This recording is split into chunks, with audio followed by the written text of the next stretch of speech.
ምክንያቱም አንድ ነገር ሲጀመር መጀመሪያ ዲፋይን ከማድረግ መጀመር አለብን እና ጭንቀት የሚለውን ዲፋይን አድርገን ይጀምረናል። ለምንስ ይከሰታል? የት ይከሰታል? በምን ምክንያት ይመጣል ቢለውን ከውዞቹን ለማየት ሞክረናል። አንዳንድ ሪሊፍ ስንፈልግም ደግሞ ከዚህኛው ለመገላገል እስከ ፊዚክሳል ኤክሰርሳይዝ ድረስ ሄደናል፣ ተመልክተናል እና እንደው መጽሐፍ ቅዱስስ ግን እንደው ምን ያክል ስለ ጭንቀት የሚናገረው ነገር አለው? በተለይ ደግሞ መፍትሄው ላይ ዛሬ መፍትሄው ስለሆነ በዋናነት እሱን አንድ ሁለት ሶስት ቦታ ክፍሎች ላይ ከመጽሐፍ ቅዱስ እንደው እየጠቀስን ብናይ ደስ ስለሚለኝ አንድ 5-6 ነጥቦችን እንመለከታለን። የምትይዟቸው ከሆነ ትይዟቸዋላችሁ። በዋን ቱ ዋን ሴሽኑም ደግሞ ምናልባት ከዲያቆን ጋርም ደግሞ በፕራክቲስ ትመለከቷቸዋላችሁ ማለት ነው። ጭንቀት እኛ ላይ ከሚያመጣው ስነ ልቦናዊ ጉዳት ባለፈ ስጋዊ ጭንቀት፣ ልብ በሉ፣ ጭንቀት ራሱ ስጋዊ የሆነ ጫና ራሳችን ላይ ያመጣል። ሰውነታችን ላይ ፊዚካል የሆነ ነገር ኤክስፕረስ የምታደርጉት ነገር ላይ ሆኖ ታገኙታላችሁ። ነፍሳችሁ ከመጨነቋ ባለፈ በመንፈስ ከመጎዳት ባለፈ ስጋ ነስቶ ግዘፍ ነስቶ ስፔሲፊካሊ እናንተ ላይ ምን ያደርጋል? ጉዳት ሲያመጣ ትመለከታላችሁ። ወይም ደግሞ ሰውነታችሁን ሲቆጣጠር የምትናገሩበትን መንገድ፣ የምትሰሯቸው ስራዎች ላይ፣ ከሰው ጋር ያላችሁ ግንኙነት ላይ ተጽዕኖ ኑሮት ሲበጠብጣችሁ ትመለከታላችሁ። ከእናንተም አልፎ ሰዎች ላይ ሲጋባ ማለት ነው። ስለዚህ ይህ ጭንቀት የምንለው ነገር በእኛ ብቻ የሚቆም ሳይሆን ከእኛም አልፎ በሰዎች የሚጋባ ነው ማለት ነው። ስለዚህ እኛ በደንብ ኮንትሮል ካላደረግነው እኛን በስጋም በነፍስም ይዞ ከዛም ደግሞ በሚመለከቱን በዙሪያችን ያሉ ሰዎችንም እንደዛው የሚያጠቃ ወይም ደግሞ እነሱ ላይ ኢፌክት አለው። ስለዚህ እኛ ልክ ስንነካ ወይም ደግሞ ብንገፈተር ብላችሁ አስቡት። እኛ ተንገዳግነን ብቻችንን አንድ ወር የምንወድቀው።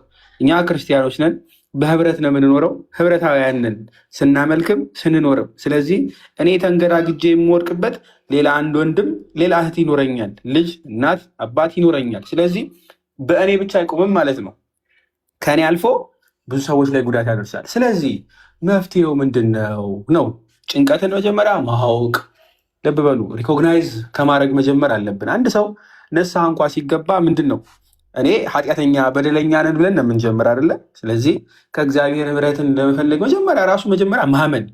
ልክ የዳዊት ልጅ ሆይ አንተ ማረኝ ብሎ እጁን አንስቶ እንደዘረጋ ሁሉ እኛ ልንዘረጋ ይገባል። መጀመሪያ እጅን መዘርጋት ማለት ነው።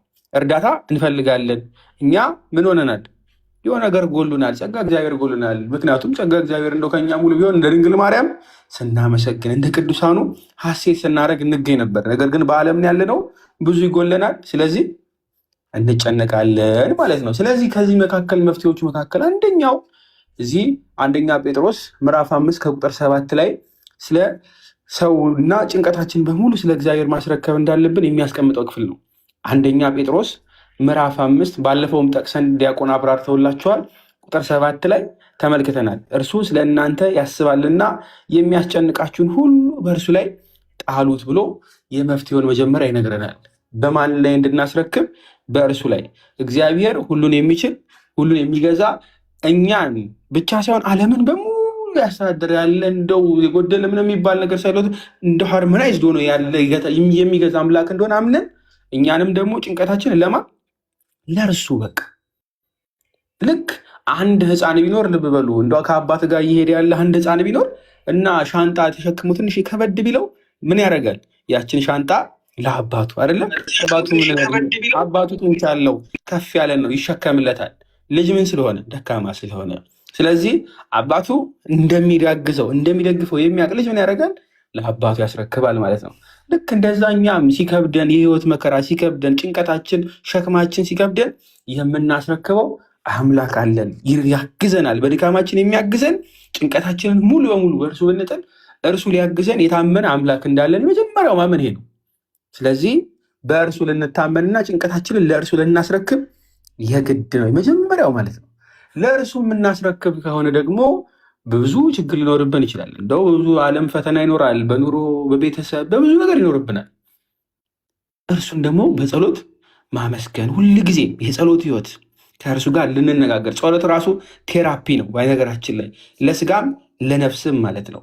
እናመሰግንበታለን፣ እርሱ ጋር እንነጋገራለን። የምናመልከው አምላክ እንደታመንነው እነግራለን። እኛም ደግሞ ምን እናደርጋለን? አፈርሜሽን ይባላል አይደለ? ይሄ ባለሙያ ቋንቋ በኋላ ዲያቆን ከሄድበት አፈርሜሽን ነው። በነገራችን ላይ መልካም እንደተደረገልን እያመንን ደጋግመን እንለዋለን። ይህንን ቅዱስ ጳውሎስ በፊልጵስዩስ መልእክቱ ላይ ተመለከቱታላችሁ። ፊልጵስዩስ መልእክቱን ቅዱስ ጳውሎስ ምዕራፍ 4 ላይ ከቁጥር 6 ጀምሮ እንዲህ ይላል። ጌታ ቅርብ ነው፣ በነገር ሁሉ በጸሎትና በምልጃ ከምስጋና ጋር በእግዚአብሔር ዘንድ ልመናችሁን አስታውቁ እንጂ በአንዳች አትጨነቁ። አእምሮንም ሁሉ የሚያልፍ የእግዚአብሔር ሰላም ልባችሁንና አሳባችሁን በክርስቶስ ኢየሱስ ይጠብቃል ብሎ ቅዱስ ጳውሎስ ይነግረናል። ልብ በሉ፣ ጌታ ቅርብ ነው። ይህ ሀሳባችን ጭንቀታችን ያስረከብንለት ጌታ ለእኛ ቅርብ ነው። ሩቅ አምላክ አይደለም ያለን፣ ለእኛ ፐርሰናል ኮኔክሽን ያለው ነው። የእኛን የሚወደን ቅርባችን የሆነ ነው። በነገር ሁሉ ምን ልናደርገው ስለምንጨንቅ፣ ጭንቀት አንደኛው ነው። በነገራችን ላይ ምድር ላይ የሚያጋጥመን በቤተሰብ በብዙ ነገር ጭንቀት አንዱ ነው። በጸሎትና በምልጃ ከምስጋና ጋር ልብ በሉ። ጸሎት ምን እናደርጋለን? ወደ እርሱ እናሳስባለን፣ ድክመታችንን ማለት ነው። ከዛ ምልጃን እንጠይቃለን ደግሞ ከዛም ደግሞ ማለት ነው። ከዛ ግን ምን እናደርጋለን? እናመሰግናለን ደግሞ ስለተደረገልን ነገር ወይም ስለሚደረግልን ነገር። በዛው አንቀርም ማለት ነው።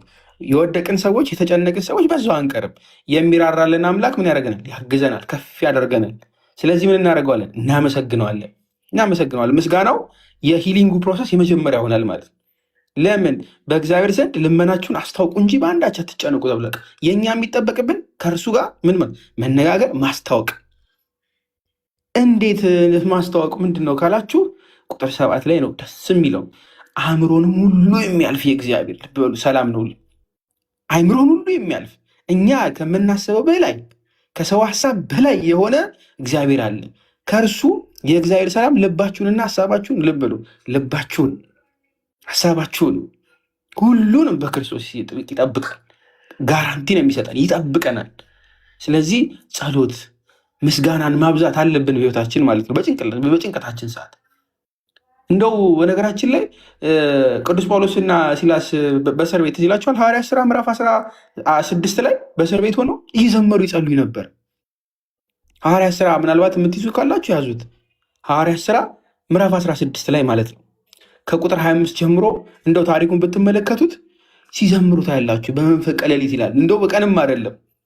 ጳውሎስና ሲላስ እየጸለዩ እግዚአብሔርን በዜማ ያመሰግኑ ነበር፣ እስረኛዎቹ ያዳምጧቸው ነበር። አሁን ሁለተኛም ትመለከታላችሁ። እነሱ ብቻ ሳይሆኑ እስረኞቹን ሊያዳምጡ ነበር። ድንገትም የሆኑ መሰረት እስኪናወጥ ድረስ ነው የሚለው። ታላቅ የምድር መንቀጥቀጥ ሆነ፣ በዚያም ደጆች ሁሉ ተከፈቱ፣ የሁሉ እስራት ተፈታ እያለ ያስቀምጣል። በጭንቅ ሰዓትም ሆነ በምንም በቃ ሌሊት የሚሆን ማመስገን ምን የሚል ልዩ አምላክ ስላለን ነው። በቃ ከአይምሮን የሚያልፍ አምላክ አለን። ምስጋና ሁል ጊዜ በቃ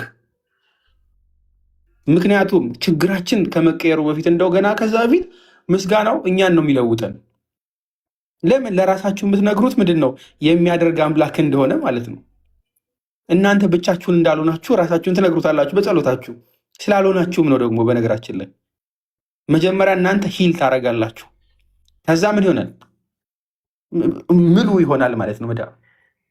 እናንተ ያመናችሁት ይከናወንላችኋል ሁሌም። እንደዛም እንደሚሆን ደግሞ እግዚአብሔርን ሁሌ ደግሞ ማስታወስም ልክ ነው። በነገራችን ላይ ጭንቀት የሚመጣው ከእግዚአብሔር ስንለይ፣ ሀሳባችን መንፈሳዊ ከመሆን አልፎ እንደው በምድራዊ ነገር ላይ በጣም ስታክ ስንሆን ነው። ለዚህ ደግሞ መፍትሄው ምንድን ነው? መጽሐፍ ይነግረናል። በነገራችን ላይ እዚህ ኢያሱ ምዕራፍ 1 ላይ ስትመለከቱ ከቁጥር 8 ላይ እንዲህ ብሎ ነው የሚያስቀምጥ። ምዕራፍ 1 ቁጥር 8 ላይ የዚህ ሕግ መጽሐፍ ከአፍህ አይለይ ይለዋል። የዚህ ሕግ መጽሐፍ ልብ በሉ ከአፍህ አይለይ። ከአፍህ ሊለይ አያስፈልግም። ለምን? በቀንም በሌሊትም ማለት ነው። ነገር ግን በተጻፈበት ሁሉ ጠብቅና ታደርግ ዘንድ በቀንም በሌሊት አስብ። ከዛ የዚህን ጊዜ መንገድን ያቀናልሃልና ይከናወንልሃልን ነው የሚለው። መንገድ ጭንቀት ገብተናል፣ ግራ ተጋብተናል። አስቡት፣ እግዚአብሔርን ቃል ያከናውልናል፣ ያደርግልናል። መዝሙረኛው መዝሙር 1 ሲጀምር በነገራችን ላይ ይህም ብሎ ነው የሚጀምረው። ቁጥር 2 ላይ ሕጉን በቀንና በሌሊት የሚያስቡ ብሎ አይደለም የሚጀምረው፣ ምስጉን ነው ብሎ ሲጀምር በጭንቀቱ የሚያረጋጋው ማለት ነው። ስለዚህ ሁሌም ምናደርግ ይገባል፣ ልናሰላስለው። ያረጋጋል። መድኃኒት ነው። በነገራችን ላይ መድኃኒት ነው። በጣም የሚያስጨንቅ ነገር ስንገባ እንደው በጣም ስንረበሽ ስሙን መጥራት ከአቅማችሁ በላይ የሆነ ነገር ሲሆን ማሰላሰል፣ መጸለይ። ስለዚህ እዚህ ሁለተኛ ዜና መዋዕል ምዕራፍ 20 ላይ ስትመለከቱ ስለ ንጉሥ ኢዮሳፍጥ የሚያወራው ታሪክ አለ። እንደው ከምዕራፍ 20 ሙሉን ዝም ብላችሁ አንብቡት። ምዕራፍ 20 ማለት ነው። በጭንቅ በሆነ ሰዓት ላይ ምን ያደርጋል? ህዝቡን ይሰበስባል። ብቻችሁንም ደግሞ ላይሆን ስለሚችል ማለት ነው። ህዝቡ ሁሉ ይሰበሰባል። ጸሎት ወደ እግዚአብሔር አስታውቁት። ለምን? ከጭንቀት ሁሉ የሚገላግል አምላክ እንደሆነ ስለምናውቅ ማለት ነው። ከጭንቀት ሁሉ ይገላግል የሚያደርግ አይደለም፣ የሚችል አምላክ ነው ያለን። እኛ ከኛ ተለይቶ ዲስተንት ሆኖ ያለ አምላክ አይደለም ያለን። እንደዛ አይነት አይደለም የኛ አምላክ፣ የሚያደርግ አምላክ ነው። በደንብ ተመልከቱ። የሚያደርግ አምላክ ነው። እናንተ በዚህ ሰልፍ የምትዋጉ አይደላችሁም እያለ የሚመጣባቸውን እንደው ነገር እናንተ አይደላችሁም፣ የሚዋጋ እግዚአብሔር ነው። እኔ አልችልም፣ አንችልም፣ ግን እኛ ክርስቲያኖች ነን፣ የሚችል አምላክ አለን። ከዚህ እሱን እናስቀድመዋለን ማለት ነው። ምናልባት ግን ጭንቀት በነገራችን ላይ እንደው በብቻም ላይፈታ ይችላል። ለዛ ነው መጽሐፍ ደጋግሞ ይነገራል፣ እርስ በራስ እንድንደጋገፍ። ይህ አሁን ማህበረን ጠርቶ ጸሎት እንደተደረገው ሁሉ ቅዱስ ጳውሎስ ገላትያ መልእክቱ ምዕራፍ 6 ቁጥር 2 እንደያዙት ገላትያ መልእክቱ ላይ ማለት ነው ምዕራፍ 6 ቁጥር 2 ላይ ጠቆም ያደርገናል። በእርግጥ በሌላ መልእክቶች ላይ ትመለከታላችሁ። ከእናንተ እንዲህ ነው የሚለው ምዕራፍ 6 ቁጥር 2 ላይ ከእናንተ እያንዳንዱ የአንዱን ሸክም ይሸከም ይላል። የአንዱን ሸክም ይሸከም። ጓደኛችሁ ሲጨነቅ እናንተ አጋዥ፣ እናንተ ስትጨነቁ በኋላ የሚያግዝ ስለሚመጣ ማለት ነው። ህብረታዊ አይደለም? የአንዱ መቸገር ለእኛ፣ የእኛ መቸገር ሌላው። ስለዚህ ለጭንቀት መፍትሄው እርስ በራስ መደጋገፍ፣ ሌሎች ድጋፍ መሆን። የሚገባስ እና ብርቶች ድካማቸውን በድካማቸው እንድንረዳቸው ነው እያለ ያስቀምጥ ያለ አይደለ? ለራሳችን እናድላ እያለ ያስቀምጣል ቅዱስ ጳውሎስ በሮሜ መልእክቱ ምዕራፍ 15 ላይ ብርቶች ድካማቸውን በድካማቸው እንድንረዳቸው ይላል። የሚራዱን ወንድሞች አሉን። በቤተክርስቲያን ህብረቶች መሆናችን ለእኛ ልዩ ጥቅም ይኖረናል። ክርስቲያኖች ጭንቀታችን ለእኛ ብቻ ነው። የሚካፈሉን አሉ፣ የሚያግዙን አሉ፣ በደከምን ሰዓት የሚያበረቱን አሉ። እግዚአብሔርን ብቻ ብለን እንደው ብቻ አየር ላይ የምንቀር አይደለም። እግዚአብሔር ራሱ ቤተክርስቲያኑ ሰጥቶናል። ክሊኒኩ አለች ቤተክርስቲያን፣ ሆስፒታሏ ማለት ነው። እዛችሁ ውስጥ ብትሆኑ የሚደግፏችሁን ታገኛላችሁ። ለእናንተ በጣም በድካማችሁ ሁሉ ሊያግዟችሁ የሚችሉ ክርስቲያኖች አሉ። ህብረት ማድረግ፣ በህብረት መጸለይ፣ በህብረት መኖር። በጭንቀታችሁ ብቻችሁን አትሁኑ። በነገራችን ላይ ይሄ አሎን ታይም እየተባለ በጣም የሚካሄደው አንዳንዴ ዳንጀረስ ይሆናል። ጭንቀት በሚመጣ ሰዓት ላይ እኛ ክርስቲያኖች ነን የራሳችሁ ሴክሉድ አድርጋችሁ የምትሄዱበት ታይም አለው አንዳንዴ። ነገር ግን አብዛኛው ጊዜ የሚመከረው ምንድን ነው? በማህበር እንድንሆን፣ የሚያበረቱን የሚያስቡልን ወንድሞች እህቶች ባሉበት እንድንሆን። ለምን? ቴራፒ ነው። ሶሻላይዝ ማድረግ በራሱ ራሱን የቻለ ቴራፒ ስለሆነ ከጸሎቱም ከምኑም ባለፈ አንዱ ሲደክም ኢቨን ፊዚካል ድከም እኮ ሲደክም ትመለከታላችሁ። ሙሴና አሮን ዘጸአት ምዕራፍ 17 ላይ እኮ እንደ ወጊያ እጁን ሁሉ ሲደክመው በግራና በቀኝ ሆኖ እጁ ታያላችሁ አይደለ? ሙሴን እንኳን መንፈሳዊ ድካም ስጋዊ ድካም እጁ ሲያዝ በግራና በቀኝ የሚደግፉን ወንድሞች አሉን፣ የሚያግዙን ምን አለን? እህቶች አሉን። ስለዚህ ጭንቀት እንደው ብራም ሲሰማችሁ የወደደቃችሁ ሰዓት ብቻችሁ የመሰላችሁ ይመስላችሁ የሚደግፏችሁ እንዳለ ማወቅ ግድ ነው። ከማህበር አትለዩ። ይህ ማህበር የሚያከማችሁ ሐኪም ቤታችሁም ስለሆነ ማለት ነው። ለሁሉ ግን ምናልባት እንደው መነሻ የሚሆነው ግን ጭንቀት የወደፊቱን እያሰብን እንደው ነገ ምን ሆን፣ ማታ ምን እንሆን፣ የዛሬ ሳምንት ምን እንሆን ይሆን፣ ይችን እንደው መንገድ አልፌ እዚህ ሀገር ስገባ የሚገጥመኝ ምን አይነት ይሁን ፖሊስ፣ እንዲህ እያለን ነው የምናስብ። የዕለት እንጀራችንን ስጠን ብለን እንደምንጸልይ አንዳንዴ እንረሳዋለን ይመስለኛል። የማቴዎስ ወንጌል ምዕራፍ 6 ላይ ቁጥር 34 ላይ ማቴዎስ ወንጌል ማለት ነው ምዕራፍ 6 ቁጥር 34 ላይ ይሄ ረጅም የሆነ ሀሳብ እያሰብን በጣም እንድንጨነቅ አይደለም፣ ነገ ለራሱ ይጨነቃልና ብሎ ለነገ አትጨነቁ ለቀኑ ክፋቱ ይበቃዋል ብሎ ያስቀምጣል። ቁጭ ነው የሚያደርገው ጌታ። ለነገ ለራሱ ይጨነቃልና እናንተ በእናንተ ቁጥጥር ስላለው ተጨነቁ። ስለ ዛሬ ማለት ነው። ጭንቀት ብዙ አይነት ስለሆነ ማለት ፖዚቲቭ እና ኔጌቲቭ ታይተናል አይደለም። ጥሩ ይሆናል፣ መልካም ይሆናል እንድትሰሩ። ሰነፍ ሆናችሁ ውይ ብላችሁ ምንም አያስፈልግም ብለን እንዳትቀመጥ ደግሞ እንድትሰራው ደግሞ የሚያግዝህም አለ ፖዚቲቭ የሆነው ስለ እሱ ስለ ራሴ። ስለ ነገ ግን የእናንተ አይደለም፣ ድርሻው የማን ነው? የእግዚአብሔር ነው። እናንተ የዕለት ዕለቱን ስሩ። አይ እንዴት የነገ እንዳትሉ ደግሞ በተማሪ መመሰል ይቻላል። በነገራችን ላይ ተማሪ ዓመቱን ሙሉ ተቀምጦ መጨረሻ ላይ ይፈተናል አይደለ? 6 ወር ላይ ወይ ዓመቱ መጨረሻ ይፈተናል። ግን ያ ተማሪ እንደው ዛሬ 6 ወር ብሎ መጨነቅ አለበት ነው? የእሱ ስራ መሆን ያለበት ዕለት ዕለት መምህሩ ያስተምሯል፣ ያጠናል። ዛሬን ሬዲ ነው ሁሌ። ነገን ሬዲ ነው። ነገ ሲመጣ ደግሞ ነገ ሌላ ቀን ነው። ሰነፍ ብቻ ነው ዛሬን ስለማይዘጋጅ ዛሬን በደንብ ትኩረት ሰጡ ስለማይሰራ ስለ ቀጣዩ የሚመጣው የሚጨነቀው። በእግዚአብሔር የሚተማመን ዕለት ዕለቱን እየሰራ እሱ እግዚአብሔር እንደሚያግዘው የሚያውቅ ሰው ዋይ ለምን ይጨነቃል? አይጨነቅም። ጌታ የሚያስተማረን እንደዛ ስለሆነ ማለት ነው።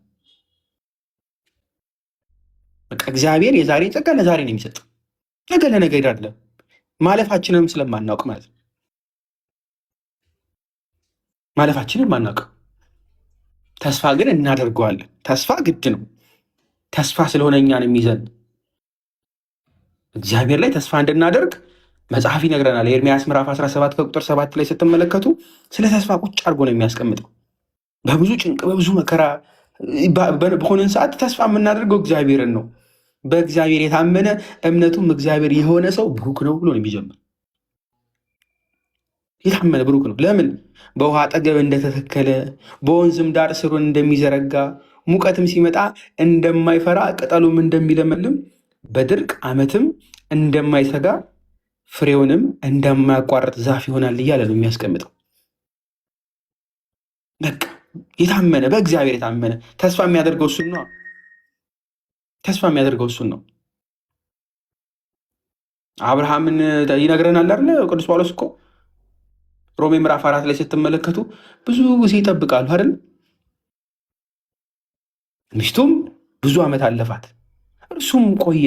ግን እግዚአብሔርን ተስፋ ስለማደርጋቸው ሮሜ መልእክቱ ላይ ቅዱስ ጳውሎስ ምዕራፍ 4 ከቁጥር 18 እስከ 21 ድረስ ባለው ይነግረናል። በነገራችን ላይ ተስፋ ብዙ ጭንቀት እኮ አለባቸው። አልወለዱም። አዎ መውለድ ይፈልጋል ሰው አይደሉ? አዎ ዘር መተካት ይፈልጋሉ። አዎ እንጨነቃለን። እንዴት ልጅ ሳልወልድ ብላችሁ የምትጨነቁ ብዙዎች ትኖራላችሁ። በቤታችሁ እንዴት በረከት እኔ ሰው ያየውን እንዴት አላይም የምንል ብዙዎች አይደለን? እኔ ምን አጠፋው? ኃጢአት አልሰራው ምን አይነት መቅሰፍት? ብዙ የምንጨነቅ ሰዎች አለን። በነገራችን ላይ እንደ መርገም እያደረግ ነው። ግን ከአብርሃም እንማር። ምን አደረገ? እግዚአብሔርን ተስፋ አደረገ። ዘር እንዲሁ ሊሆን ነው እንደተባለ ተስፋ ባልሆነው ጊዜ ልብ በሉ፣ ተስፋ ባልሆነው ጊዜ የብዙ አሕዛብ አባት እንዲሆን ተስፋ ይዞ አመነ ነው የሚለው።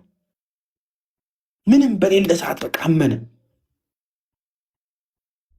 ግን ምን እያደረገ? ለእግዚአብሔር ክብር እየሰጠ ይላል። ቁጥር 20 ላይ ስትመለከቱ የሰጠውንም ተስፋ ደግሞ ሊፈጽም እንደሚችል አጥብቆ እየተረዳ ይላል።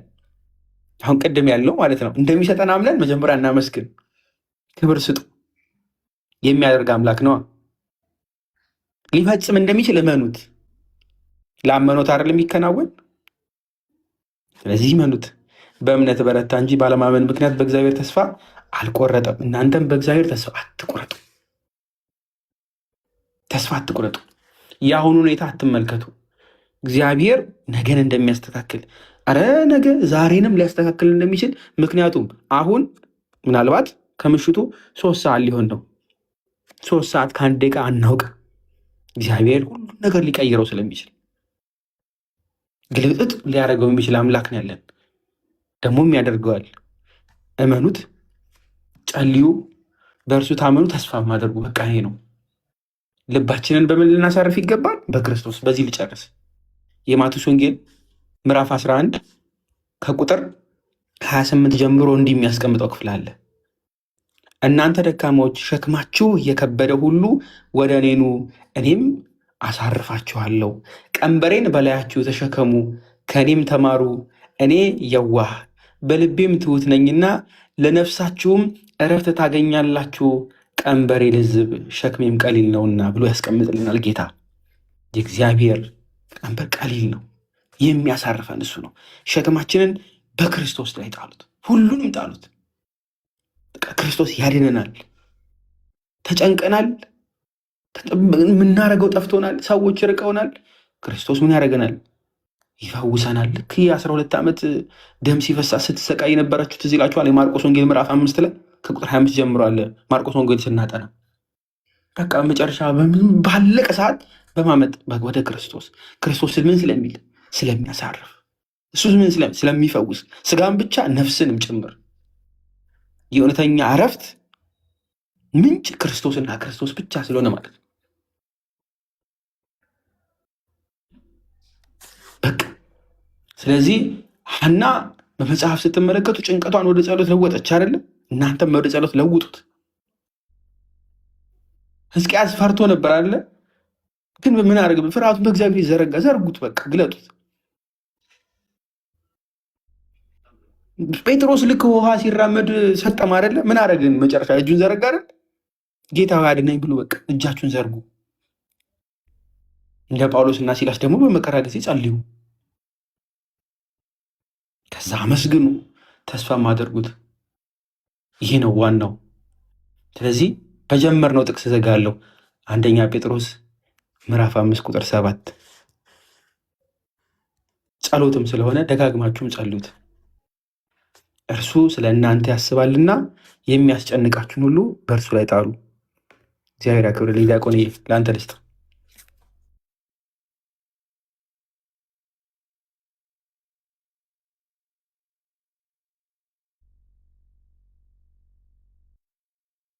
ሚዩት ነህ ዲያቆን፣ ሚዩት ነህ።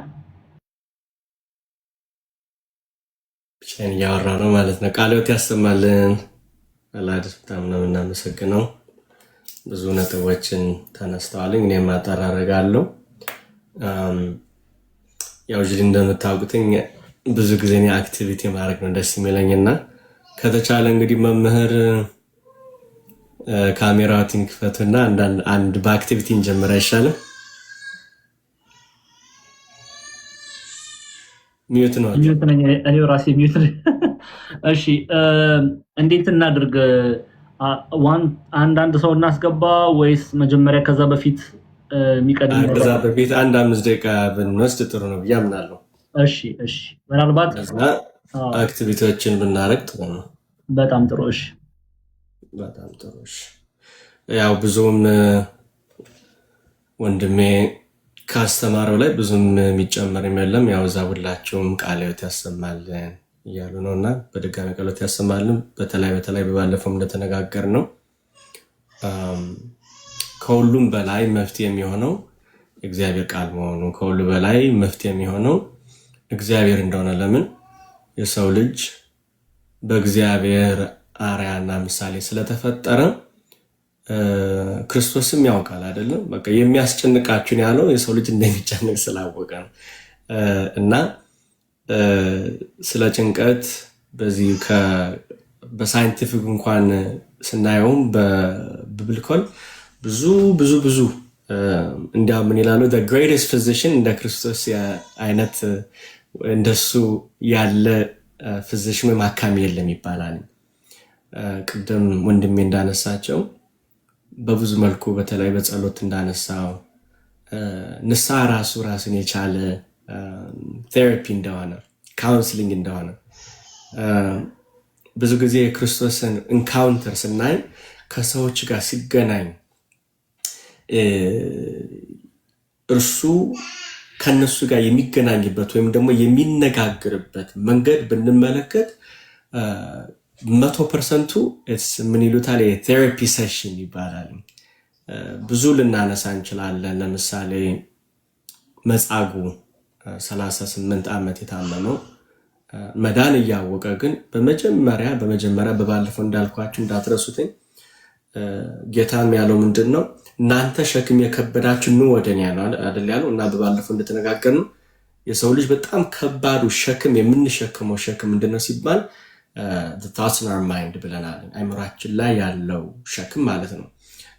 በሚገርማቸው ሁኔታ አንዳንዴ በጣም የሚደክመን ጊዜዎች አለ አይደለ?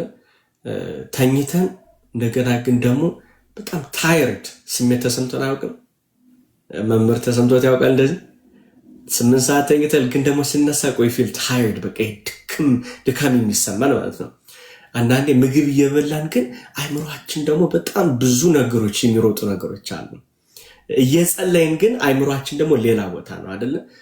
እንዲያውም በሚገርማቸው ሁኔታ እንዴ ጤነኛ ነኝ ጤናማ ነኝ ምናምን ብለን ራሳችን እንጠይቅበታለን። ሌላው የሚገርመኝ ነገር ብዙዎች ሰዎች ሳነጋግርን በራስም ኤክስፒሪየንስ ያደርግ አንዳንዴ ከ30 እስከ 40 ኮንቨርሴሽን የሚባል ወይም ደግሞ ይሄ ወሬዎች ከዚህ ውስጥ ከ50 በላይ ወሬዎች እዚህ ውስጥ ኮንቨርሴሽን እናደርጋለን። ይሄ ብዙዎቻችሁ እውነት ልትሉ ትችላላችሁ። ምክንያቱም በጣም ብዙ ነገር አእምሮ ላይ በጣም ትልቁ ሸክም የያዝነው እዚህ ላይ ነው እና አንዳንዴ ቁጭ ብለን እንኳን እየጸለይም ሊሆን ይችላል እየበላን ሰው ጋርም እያወራን ስራም እየሰራን ግን እዚህ ውስጥ 50 በላይ ኮንቨርሴሽኖች ሊኖሩ ይችላሉ። ስለ ልጅ ሊሆን ይችላል፣ ስለ ፋሚሊ ሊሆን ይችላል፣ ስለ ገንዘብ ሊሆን ይችላል። በብዙ መልኩ ብዙ ነገሮች ኮንቨርሴሽን እያደረግን ነው እና ብዙ ሸክሞች ምንከብና ለዛ ነው ጌታ ሸክማችሁን ወደኔ አምጡልኝ ያለውና ምንድነው ለማለት የፈለኩት አብዛኛው ጊዜ ስለ አይምሮአችን ብዙ ዕውቀት የለንም። በተለይ ይሄ አይምሮ የተባለችው ነገር እንደምታውቁት ባይተቆይ ብዙ አውቅም እንጂ እንደሰውኩ አንገቱን ከተቆረጠው እኮ ፋንክሽን ማድረግ ይችላል። አንገቱ ቢቆረጥ መንቀሳቀስ ይችላል? አይችልም አይደል? በእርግጥ ያ ልብ ያስፈልጋል ደም ይረጫው። ግን ሰው አንገቱ ከተቆረጠ ምን ያስፈልጋል? ዋናው ምን ለማለት ነው? በቃ የሰው ልጅ ዓለም እንኳን የምትገዛው ዓለምን ሰዎች የሚያስተዳድሯት ወይም ሰዎች የሚመሯት ዓለምን በምንድነው ከተባለ በአይምሮ ነው። አይምሮ ነው ዓለምን የሚመራው አይደል? ስለ ፋይናንስ ብትሉ፣ ስለ ፖለቲክ ብትሉ፣ ስለ ኢኮኖሚ ብትሉ በብዙ ነገር ዓለም የምትመራው የስ በመንፈሳዊ እግዚአብሔር ነው የሚያስተዳድር ዓለማትን በሙሉ። ግን እቺ ትንሿ እዚች አንጎል የተባለችው ውስጥ ያለችው ብዙ ነገር አላት፣ ብዙ ነገርና ምንድነው አንድ 3 ነገሮች መናገር ፈልጋለሁ። አንደኛው ምንድነው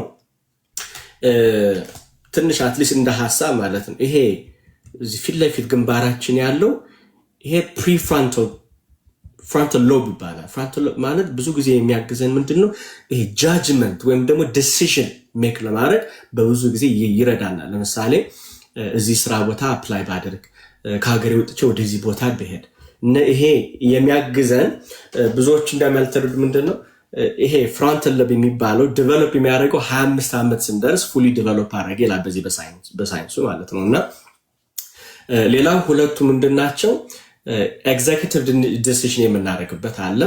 ከዛ ደግሞ ይሄስ በባለፈው እንደተነጋገርነው ሰርቫይቫል ሞድ ልክ የሆነ ችግር ሲመጣ ፍላይት የማድረግ ፍሪዝ የማድረግ ወይም ደግሞ ፋይት የማድረግ ነገሮች አሉ እና አንድ ትንሽ ታች ማድረግ የፈለኩት ምንድነው የክርስቶስ ንግግር ሁሌ ስናይ ማለት ነው ተመልሼ ስመጣ ይሄ ሰው ከታመመ 38 ዓመት ሆኖታል። ነገር ግን እግዚአብሔር መጀመሪያ ክርስቶስ ማለት ይሄን እንድታውቁ ፈልጋለሁ።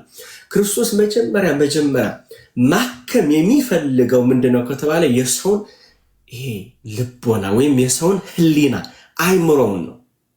ምንድነው ያለው? መዳን ትወዳለህ አይደል ያለው? በቃ የመጀመሪያው ጥያቄ የክርስቶስ ጥያቄ መዳን ትወዳለህ። ይሄ ምንድነው? ውስጥ ያከማቸውን ወሬዎች ሰው የለኝም የሚለው እንዴት ማንም አላገዘው ከባደወይ ከዚህ ከስጋዊው ህመም በላይ በጣም ህመም የሆነበት ምንድነው ከተባለ የአይምሮ ህመም ነው። በጣም ባዘር ካረገው እንዲያውም መልሱ ስናይቆ እንዴ ሰው የለኝም አለኩ በቃ አሞኛል ማለት ሲገባው እንዴ ጌታዬ ታምሜያለሁ 38 አልጋ ላይ ነኝ ከማለት ይልቅ ምንድነው ያለው የመጀመሪያው መልሱ ምንድነው ብለን ስናይ እንዴ ሰው የለኝም አለ። በጣም የጎዳው ነገር ማለት ሰው አለመኖሩ እና ያነ ውስጡ እንዴት እንዳቃጠለው ያነ ውስጡ እንዴት ጭንቀት እንደሆነበት እንዴት ትልቅ ሸክም እንደሆነበት እና ክርስቶስ መጀመሪያ ውስጥ የአይምሮን ሸክም እንድናራግፈው ያስፈልጋል። ለምን የአይምሮ ሸክም ሲራገፍ አስተሳሰባችን፣ እንቅልፋችን፣ ጸሎታችን የምናደርገው ስራ ፕሮዳክቲቭ የሆነ ስራ እንሰራለን እና ብዙዎቻችን ባይዘወይ ስንጸልይም ሆነ ስራም ስንሰራም ትኩረት ሰጠን የማንሰራው ለምንድን ነው ሲባል ከዚህ ብዙ ሀሳቦች ወይም ኮንቨርሴሽኖች ስላሉ ነው። እና ለዛ ነው ብዙ ጊዜ በተለይ ጠቢቡ ሰለሞን ካለው ነገር መወደው ምንድነው ምን ይላል? ሞት እና በባለፈው ተናግሬዋለሁ ህይወትና ሞት ይላል በአንደበት ውስጥ ነው ይላል። ይሄ ምን ማለት ነው? በተፈጥሮ ማለት ነው። በተፈጥሮ ይሄንን ልነግራችሁ እፈልጋለሁ ትንሽ አስመሬ ማለት ነው። በተፈጥሯችን ይሄ ሰው ሲወድቅ ማለት ይሄ የወደቀው ባህሪ በተፈጥሯችን ነገረብ ሐሳቦች የማሰብ በጣም ፈጣን ነው። ከኔ ጋር ናችሁ? ይሄ አሉታዊ ያልሆነ ሐሳቦች የማሰብ ለምሳሌ አንዳንድ ኤግዛምፕሎች ልስጣችሁ። በትምህርትም ላይ ሊሆን ይችላል፣ በስራ ላይ ሊሆን ይችላል፣ በትዳር ላይ ሊሆን ይችላል፣ ልጅ በማሳደግ ላይ ሊሆን ይችላል። በማንኛውም ነገር ላይ ስናይ ማለት ነው ሰዎች እያንዳንዶች ድርጊቶች ስናይ ብዙ ጊዜ ቶሎ የሚቀድመን ምንድነው ከተባለ ይሄ ነገረብ ሐሳብ ወይም ደግሞ ነገረብ አስተሳሰብ። ፈተና እንፈተናለን፣ አይ በቃ ለወርቅ ነው ፈተናውን የማለት ሐሳብ። የሆነ ፍቅር ጀምረን ሳይመልስ ሲቀር አይ በቃ ጭራሽ ጠልቶኛል አይወደኝም ብሎ መደምደም። የገባችን ስራ ሞልተን በቃ የኔ እጣ ፈንታ ስራ አላገኝም እዚሁ በቃ ማንነቴ ምንም እግዚአብሔርም አያየኝም ብሎ መደምደም። በቃ ነገሮች የመደምደም ዓላማዎች በብዙ ሰዎች ይታያል። እኔም ብዙዎቹ ከማናገራቸው ብዙ ጊዜ ነገሮችን እንደመድማለን። ያን ደግሞ በዚህ በሳይንሱ እንድጽፉልኝ የምፈልገው ምንድነው ምን ይላሉ መሰላችሁ? ለአንድ መጥፎ ኔጌቲቭ ታት ይሉታል። ለአንድ አሉታዊ ወይም ደግሞ ኔጌቲቭ መጥፎ ሐሳብ 3 ፖዚቲቭ መልካም ሐሳቦች ነው ሪፕሌስ የሚያደርግ። እንግዲህ ተመልከቱ ምን ያህል ኔጌቲቭ ሐሳብ ይሄ መጥፎ ሐሳብ ምን ያህል ፓወር እንዳለው ኃይል እንዳለው ያንን ለማጥፋት ስንት ይፈጃላሉ? 3 መልካም ሐሳቦች ያንን ያጠፋዋል ይላል። ስለዚህ አንዳንዴ ለራሳችን የምንነግራቸው ነገሮችን ልናስተውል ያስፈልጋል። ለራሳችን የምንነግራቸውን ሐሳብ ወይ ደግሞ በአይምሯችን የሚሮጡ ሐሳብ ወይም థాት ይባላሉ። እነዚህ థాት ምንድነው ብለን ኦብዘርቭ ልናደርገው ያስፈልጋል። ከኔ ጋር ናችሁ? እና how can we control the negative thoughts? that's very good. ጥሩ በኋላ የምንመጣበት ጥሩ ጥያቄ ነው። ነገረብ ሐሳቦች በብዙ መልኩ ያው አሁን አልመለሰውም፣ በኋላ ዋን ኦን ዋን እንገባበታለን። እና ምንድነው እዚህ ላይ ላስምር የፈለኩት በተለይ ደግሞ ለምሳሌ እዚህ ዮሐንስ ወንጌል ላይ ምዕራፍ 4 ላይ በቀትር ውሃ ለመቅዳት ስትሄድ የነበረችው ምክንያቱም ባሎቿ እየሞቱ ማህበረሰቡ አግሏት። ዝም ብላችሁ አስቡት እንዴት አይነት ጭንቀት እንደሆነ እንዴት አይነት ሸክም እንደሆነ። ቤተሰብ የምታቀርቡት ጓደኛ አግሏችሁ እችማ እንዲያው ወንድ ገዳ እየተባለች ያን ሁሉ ፍራቻ ይዛ በቀትር ስትሄድ ግን ጌታ አገኛትኝና ውሃ ጠጭኝ ብሎ ነው የጀመረው ኮንቨርሴሽኑ ማለት ነው። ውሃ ጠጭኝ በማለት እና ቀስ በቀስ ክርስቶስ ሁሌ እያንዳንዷን እንትን ስናይ የአይምሮአችን ሸክም ለማራገፍ ነው በቃ የሚፈልገው። ለምን አይምሮ በጣም ያልተረዳነው ነገር በጣም ከባዱ ነገር ምንድነው ከተባለ አይምሮ ነው። ለምን ያሰብነው ነገር እኮ ወደ ድርጊት የሚቀየረው እኮ ሐሳባችን ነው። በሰው ነገር አይረዳም። ልንረዳው የሚያስፈልገው ነገር እዚህ ለመምጣት እኮ ምንድነው መጀመሪያ እንዴ በባለፈው ስለ ጭንቀት ተማምረናል። ልሄድ አልሄድ አይደለም መጀመሪያ ሐሳባችን ልገኝ አልገኝ አይደለም። ኢቭን በጸሎት ላይ ስንመጣ ዛሬ ልጸልይ አልጸልይ እና እያንዳንዱ ነገር የሚጀምረው ምን ላይ ነው ሲባል is in the thought in the mind ነው። እሺ ይሄንን እንታውቁልኝ ፈልጋለሁ። ስለዚህ መጥፎ ሐሳብ ወይም ደግሞ ጭንቀት የሚጀምሩትኝ ራሳችን ክሬት የምናደርገው እና እንዲያው በኔክስት ዊክ መምህር ከተፈቀደልኝ ከጭንቀት ወደ አንዛይቲ ደግሞ መሸጋገር ጊዜ ካለ ዛሬ ሳይሆን ኔክስት ዊክ ይሄ አንዛይቲ ስለሚመጣው ነገር የመጨነቅ ስላለፈው ነገር የመጨነቅ የሚሉትን እነዚህ ሁለቱን ነገሮችና ይሄ ዌር የሚባለው ደግሞ ትንሽ ጊዜ ሰጠን ብናየው ደስ ይለኛል። ያው ዛሬ ብዙ እንዳንሄድበት ነውና ምን ይሉታል ይሄ perceived ማለት መምህር እንግዲህ እዚህ ያላችሁ ገዙኛ አማርኛ perceived ማለት ጭንቀቱ የለም ግን perceive ነው የምናደርገው ፐርሲቭ ማለት እንግዲህ አይ ዶንት ኖ ይገዙኝ እዚህ በቋንቋ የምትችሉ እሺ መምህር እያወሩ ከሆነ አይሰማም ግን እቀጥላለሁ perceived threat የሚባል አለ perceived threat ማለት ችግሩ የለም ነገር ግን ስለ ችግሩ እናስባለን የገባችሁ ነው አባባሌ like ስለ ችግሩ የመቆዘም የማሰብ ይሄ perceived threat ይባላል ወይም perceived thought እኔ ጋር ናችሁ እና ብዙዎቻችሁ perceived awareness አንድ ሐሳብ ስታች ሜቢ እንዲገባን ማለት ነው ለምሳሌ እየጻፉልን ነው ችግር የለም እየሰሙ ነው perceived definition-ን ስታስቀምጥላቸው እየተረዱ ነው መጠበቅ ማለት ነው የተጠበቀ መጠበቅ በጣም ጥሩ እኔ ያለው እዚህ ጋር እኔን ይጠይቁኝ ወይ ደግሞ እኔ ያለው ችግር የለም እሺ ደሰን ጠይቀኛ so እዚህ ላይ ማስመር የፈለኩት ምንድነው ይሄ perceived threat የምንለው ለምሳሌ እንደ ሐሳብ ማለት ነው ስለሚመጣው ነገር የመጨነቅ አልደረስኩበትም እዛ ላይ የለው ባጭር ሁኔታ ለምሳሌ ስለ ትዳር የመጨነቅ አላገባውም ግን ስለ ትዳር የመጨነቅ ወይም ደግሞ ልጅ ገና አልወለድኩምና ስላልወለድኩኝ ያኔ የመጨይ perceived ይባላል ኦኬ ብዙዎቻችን በዚህ ላይ እንቸገራለን እና ዛሬ እንዲያው ከበራ እናደርገው because one on one session ለመስጠት ነውና I just want to be mindful of the time much mindful መሆን ስለምፈልግ ከዛ ከመቀጠላችን በፊት አንዲት ኤክሰርሳይዝ አድርገን ወደ ዛሬው ፕሮግራማችን ብንሄድ ደስ ይለኛል ከተፈቀደ እንድታረጉ ምንድነው የምፈልገው መምህር ወረቀት ያውጡና ኦኬ እዚህ ጋር ያላችሁ እንግዲህ ሜቢ መምህር ይሄንን ኤክሰርሳይዝ ማድረግ የሚፈልጉ ቢገቡ በተለይ ተጨነቀ ካለ ብናስገባቸውና አብረን ኤክሰርሳይዝ እንድናረግ ነው የፈለኩትኝና አንዳንድ ነገሮችን አብረን እንድናይ ስለፈለኩ ነው እሺ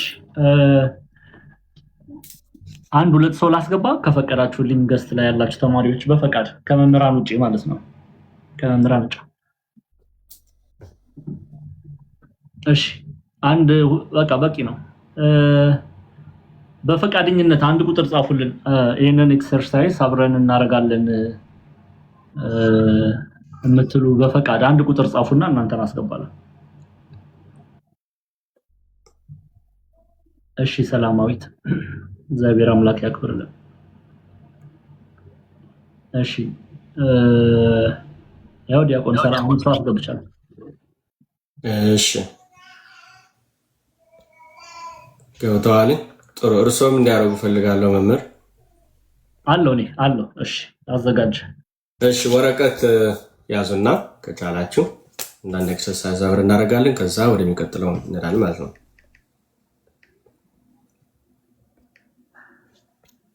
ይዘዋልን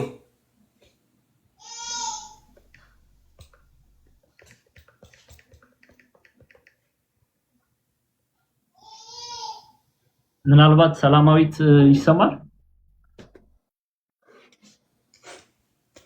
አዎ ይሰማል ነበር እሺ ወረቀት ይዛችኋል ወረቀትና ስልቱ ያዙ እሺ እና ወረቀቱ ላይ ምን እንድጽፉ ፈልገው ምንድነው በአማርኛ ጽፉት ከዚህኛው በአንደኛው መስመር ማክሪቲክ ወይም ደግሞ ተቺ ኦኬ እኔ ተቺ ብላችሁ ትችት እንደማለት ነው እንድጽፉልኝ ፈልጋለሁ በዚህኛ በኩል ደግሞ ልክ እንደ ኮች ወይም እንደ አሰልጣኝ ይባሉት ኮች ወይም አሰልጣኝ የኔ አሰልጣኝ actually specific ነው እዚህ ጋር የኔ ተቺ የኔ አሰልጣኝ እሺ my critique my coach የኔ ተቺና የኔ አሰልጣኝ ብለን ጻፉልኝ እሺ ሲጨርሱ አሳውቁኝ ባካችሁ እሺ እኔ ጨርሻለሁ ሰላምዬ ጨርሰሻል አዘጋጅተሻል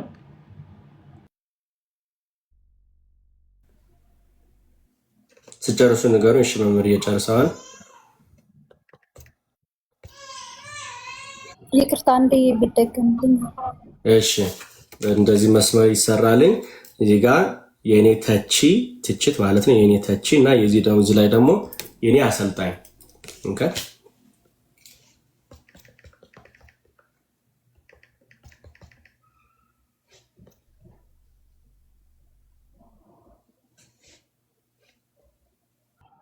ጨርሻለሁ።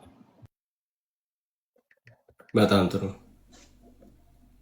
እዚህ ላይ ካላችሁ ይሄ ሁሉ የምጠይቃችሁ ጥያቄ ነው።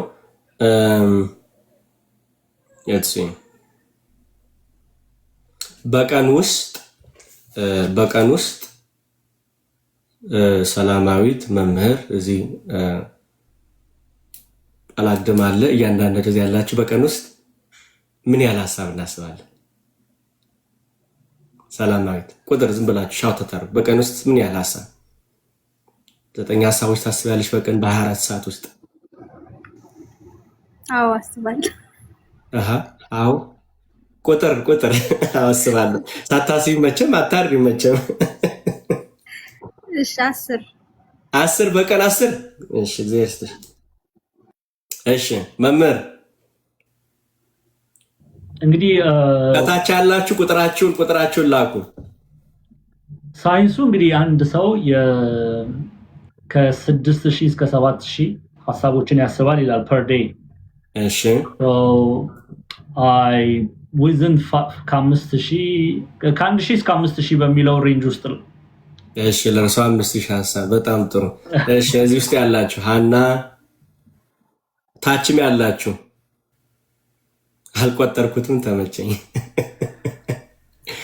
10 እኔ በጣም ብዙ ቁጥር የለውም። እሺ ኢንፊኒት የሚሉም አሉ። እሺ 2000 ነው 20000 ነው። እሺ አረ ብዙ ነው ቁጥር የማልዘልቀ።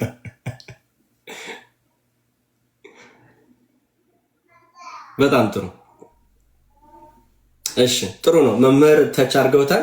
ወረቀታችሁ ላይ ዝም ብላችሁ እንጽፉ የምፈልገው ምንድነው በሳይንሱም ስናይ በእርግጥ ከ6000 እስከ 7000 ነው። ከዛ ደግሞ ሞር ወደ 24 አወር ሲቀየር እንደሚታወቀው ከ12000 እስከ 70000 ድረስ ይደርሳል ዴይሊ። ይሄ እንግዲህ በአንድ ቀን ውስጥ በ24 ሰዓት ውስጥ የሰው ልጅ የሚያስባቸው ሀሳቦች ናቸው። እና ዝም ብላችሁ በጎን ከ6000 እስከ 10000 ሀሳብ ፐር ዴይ ብላችሁ ጻፉት። ነው ኮርነር ላይ እንድጽፉልኝ የምፈልገው። ኦኬ በጣም ጥሩ።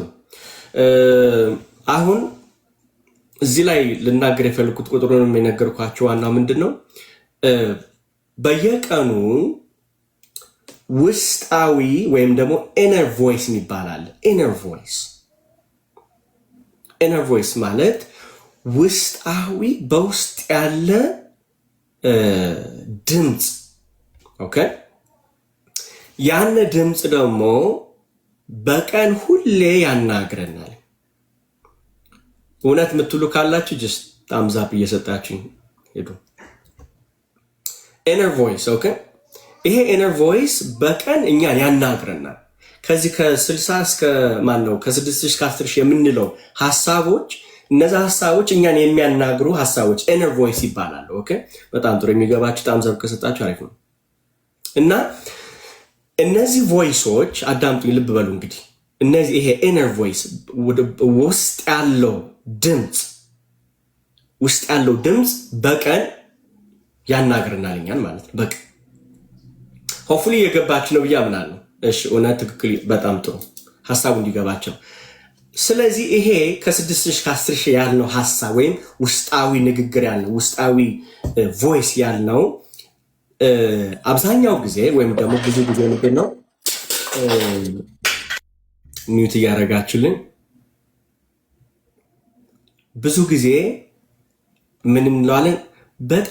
በጣም ሃርሽ ነው እንላለን። ወይም ደግሞ ኢነር ክሪቲክ ይባላል። ወይም ደግሞ በጣም ተች የሆነ ቮይሶች ብዙ ጊዜ ውስጥ ኢነር ቮይሳችን ላይ ይሆናል ማለት ነው። አንዳንዴ ደግሞ ይሄ ውስጣዊ ቮይስ ያለው ውስጣዊ ንግግራችን ሞቲቬት የሚያደርገን ውስጥ ደግሞ አለ አይደለም? ይሄኛው ኢነር ኮች ይባላል። ለምሳሌ ሐሳብ ልሰጣችሁ ነውና ወደ ኤክሰርሳይዝ እንሄዳለን። እሺ የኔ ተች ያልኳችሁ በቀን አንዳንድ ሀሳቦች ልነግራቸው የኔ ፎልት ነበረ በውስጥ ማለት ነው። የኔ ፎልት ነበረ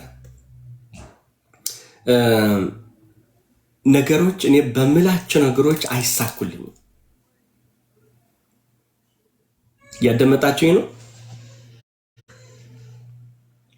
አንቺ እኮ ምንም የማይሳካልሽ የምትነኪው ነገር በሙሉ የምትነካው ነገር በሙሉ ብትናገሪ አያምርብሽ፣ ብትለብሺ አያምርብሽ። ይቅርታ አድርጉልኝና እንዲያውም ሰሞኑን ብዙ ጊዜ ቲክቶክ ላይ ገብቼ ማለም ግን አንዷ ሰምታችሁት ይሆናል። ስለ ሰው ማውራት የለብንም ግን እዚህ በፊት ፀጉሯን ሸፍና ትዘምር ነበር መሰልና ፀጉሯን ፐብሊክሊ ስታሳይ ሰዎች ተቿት አይደለ? በህይወታችን ላይ ሰዎች ሊተቹን ይችላሉ። ሰዎች ሊሰድቡን ይችላሉ። ሰዎች ብዙ ነገር ሊናገሩን ይችላሉ። የሚሉትን ነገር መቆጣጠር አንችልም። ራሳችን ግን ልንቆጣጠረው እንችላለን። ስለዚህ ልመለስላችሁ። እነከሌ እኮ እየሳቁብኝ ነው። እኔማ ምንም ለትዳር የማልመች ሰው ነኝ። ትዳር የማይሳካልኝ፣ ሪሌሽንሽፕ የማይሳካልኝ። እንዲያው ይቅርታ አድርጉልኝና ብዙ ጊዜ እንዲያውም ይሄ ዲፊትድ ታት ይባላል። በቃ ኦልሬዲ የተሸነፈ በጣም የመጨረሻ የተሸነፈ ሀሳብ የምናስብ ብዙዎች አለን። በጣም የተሸነፈ ይሄ ደግሞ ውስጣዊ ትችት በቃ የሚተቸን አለ። ይሄ ኢነር ቮይስ ይባላል። አጋጥሞኝ ያውቃል? የስ አጋጥሞኝ ያውቃል። እያጋጠማችሁ ነው? የስ አጋጥሟችሁ ያውቃል? ኦፍ ኮርስ ያለ ነው። ፈተና ወስዳችሁ ወድቃችሁ ውስጣችሁ ምንድን ነው የሚናገረው? አይ ይህን ዲግሪ እንኳን የምትጨርሹም አይመስለኝም የምትጨርሰውም አይመስለኝም አይደለም። ብዙ ሊስት ማድረግ ይሄ ምን ይባላል? በጣም ክሪቲክ የሚያደርግ ኢነር ቮይስ ይባላል። ክሪቲክ የሚያደርግ ገብቷችኋል? አሁን አንቺ ለጸሎት ልትቆሚ ነው። አሁን አንተ ልትጸልይ ነው። እግዚአብሔር ሊሰማህ ነው ወይ? ጸልዬ የት ደረስክ? ለፍተህ የት ደረስክ? ገንዘብ እንዴት አይበረክት? እየገባችሁ ከእናትሽ ከአባትሽ ጋር ምንም ነገር ብትሞክሪ አይጣረቁሽ። እንዴት ራስሽን ይቅርታ ያለሽ እንደዚህ አድርገሽ ራይት። እነዚህ ምን ይባላሉ? ውስጣዊ ድምጾች ይባላሉ። ውስጣዊ ድምጾች ወይም ደግሞ በውስጥ ክሪቲክ የሚያደርገን አለ። ስለዚህ ምን እንላቸዋለን? በዚህ በእንትኑ በኮችንግ በካውንስሊንግ ማይ ክሪቲክ እንላቸዋለን። ክሪቲክ በቃ ብዙ ጊዜ ሃርሽ የሆነ ነገር ነው ክሪቲክ የሚያደርገን። ወደ ፖዚቲቭ ደግሞ ወደ አሰልጣኙ ደግሞ ስንመጣ በወድቅም እነሳለሁ፣ ተነስቼ ነገ ሞክራለሁ። ልብ በሉ አሁን ልዩነቱን ተመልከቱት። እሺ በወድቅም ዛሬ እነሳለሁ። እንደ እነከሌ አድርገውት የለም እንደ እግዚአብሔር ለነሱ ልጅ ከሰጠማ ለኔም ይሰጠኛል። እኔም ልጁ ነኝ። እነከሌማ ከተሳካላቸው ለኔም ይሳካልኛል። ለምን? እግዚአብሔር ስላደረገላቸው ለኔም ያደርግልኛል። ልዩነትን ተመልከተው። በዚህ ነገር ላይ ወድቅ ያለው ነገር ግን ከዚህ ጋር የምማረው ይሄንን ነው። ይሄ ውድቀት እኔን ማንነቴን ድፋን አያደርገኝም። በዚህ ላይ ስለተሰናከልኩ፣ በዚህ ላይ ስለወደኩ፣ በዚህ ላይ ሚስቴክ ስለሰራው ይሄ ነገር እኔን ማንነቴን ዲፋይን አያደርገኝም። ከኔ ጋር ናችሁ? እችላለሁ የማለት መንፈስ ይሄ አሰልጣኙ የኔ አሰልጣኝ የሚባል በህይወታችን ውስጥ እንደዚህ አንዳንዴ አሉ ገብቷችኋል? ግን ሚዛኑ ትንሽ ዘንበል የሚለው ወደ የትኛው ነው ከተባለ የኔ ትችት የሚለው ራሳችን የምንተችበት። እንዲያውም አንዳንዴ በጣም በሚያሳዝን ሁኔታ አንድ ቀን እንኳን ለራሳችን ራሳችን ውስጥ የምንነጋገረው ራሳችን እንኳን አበረታተን ልክ እንዲያው የኳስ አሰልጣኝ ታውቃላችሁ አይደለም? ጎበዝ በርታ አይደለም? እየሞከርክ ነው፣ ጠንክር፣ አይዞ። እንዲያውም የሆነ ቪዲዮ አይቻለሁ በቅርቡ 2 አበሾች ሩጫ ሩጠው እያለቀሱ ነበርና እንዴ እናንተ ገና ወጣት ናችሁ አላቸው። በጣም ደስ የሚል ቃል ነው የተናገራቸው። እንዴ በእርግጥ መሸነፋቸው አስለቅሳቸዋል። ጥረታቸው ፌል አድርገዋል። የሰለጠኑት ጊዜ ያባክኑት ሰዓት ውድድር ላይ ሲቀርቡ ወድቀዋል። አንደኛ አልወጡ። ያን ሊያስለቅስ ሊጎዳ ይችላል። ያን ደግሞ ተጽዕኖ ሊያደርግብን ይችላል አይደለ? ግን ምን አላቸው? እናንተ ገና ወጣት ናችሁ፣ በሚቀጥለው ታሸንፋላችሁ አላቸው። እንደዚህ አይነት ንግግሮች አንዳንዴ ሳይሆን ብዙ ጊዜ ለራሳችን ልንነግር ያስፈልጋል። ቅዱስ ጳውሎስ ስለምን ይመስላችኋል? ኃይልን በሚሰጠኝ አለ። ብዙ ጊዜ እኮ ተጨንቋል። ብዙ ጊዜ እኮ ታስሯል። ብዙ ጊዜ እኮ ቅድም መምህር እንዳለው እስር ቤት ሆነውም እኮ ይጸልዩ ነበር፣ ይዘምሩ ነበር። አያችሁት? ለምን? ከችግሩ በላይ ችግሩን የሚያሰጉድላቸው ማንን ስለያዙ? ክርስቶስን፣ እግዚአብሔርን ስለያዙ። ስለዚህ አንዳንዴ በጣም በሚገርማችሁ ሁኔታ ብዙ ሰዎች ሳውራ ሳናግር ይሄ ትችት ወይ ውስጣዊ ቮይስ የሚባለው በጣም ተች ነው እና ይሄንን ሪፕሌስ ማድረግ ያስፈልጋል። ቅድም እንዳልኳችሁ ለአንድ ክሪቲክ ወይም ለአንድ በጣም መጥፎ ለሆነ ሀሳብ 3 ነገሮችን ልናገር ያስፈልጋል። ለምሳሌ ለራሴ ጠዋት ተነስቼ እኔ የማይሳካልኝ ሰው ነኝ ብዬ ለራሴ እናገራለሁ። እየሰማችሁ ነው አይደል?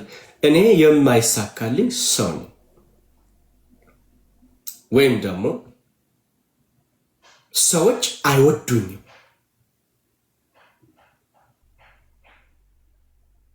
ምንም ነገር አይበረክትልኝም ልል እችላለሁ። ለዚች ለአንዷ ሀሳብ በ3 መቀየር ያስፈልገኛል። እንግዲህ ተመልከቱ ፓወሩ እንዴት ፓወር እንዳለው ይሄ ነገሩ ማለት ኃይል እንዳለው።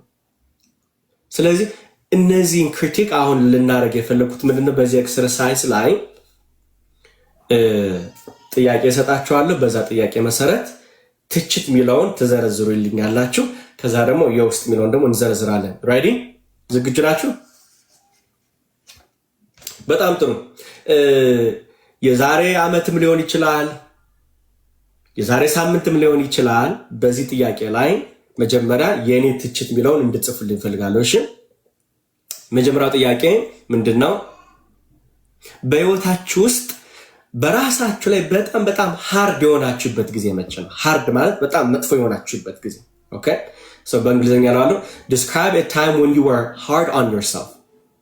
በራሳችሁ ላይ በጣም በጣም ከባድ የሆናችሁበት በራሳችሁ ላይ።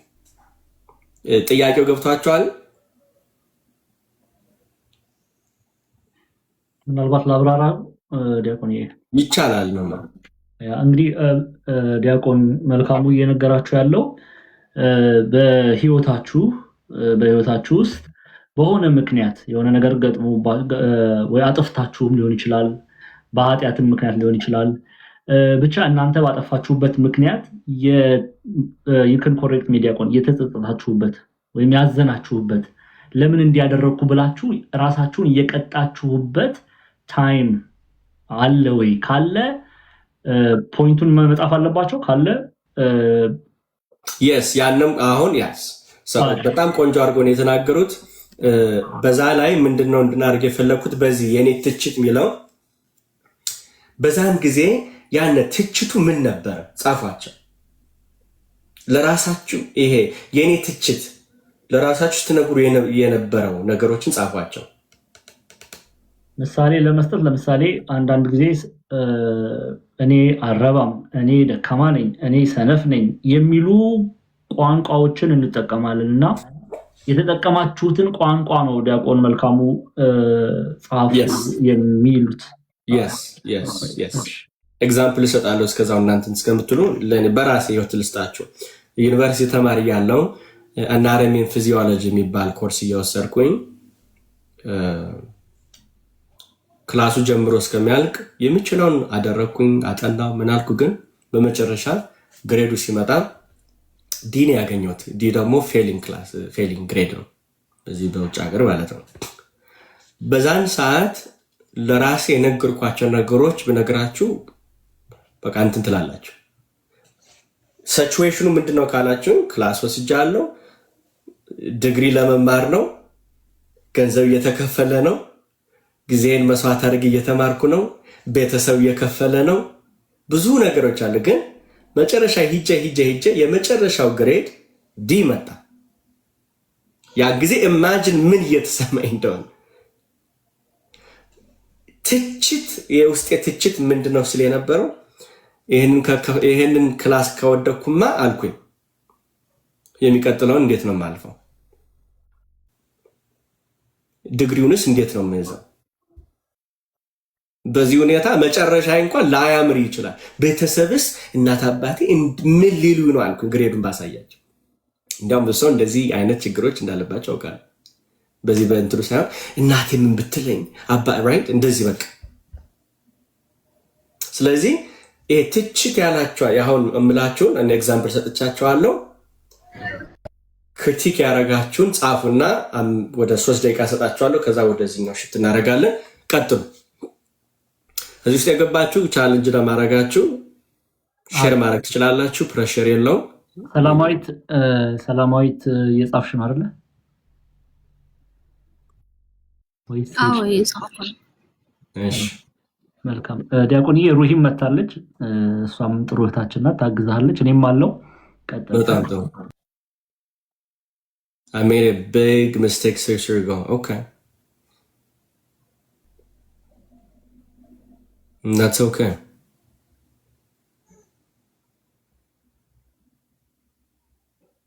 እንወያያለን። ጥሩ። ስለዚህ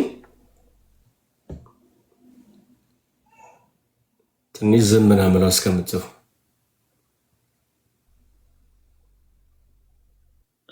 ነምበር አለው፣ ማክሲመም ነምበር አለው ወይ ሚኒመም ማክሲመም? 3-4 በቂ ነው። እሺ የኔ ትችት የሚለው ራሳችሁን የተቻችሁበት መንገዶች ወይም ቃላቶች ዘግሮድ ራሳችን የተቸንባቸው ቃላቶች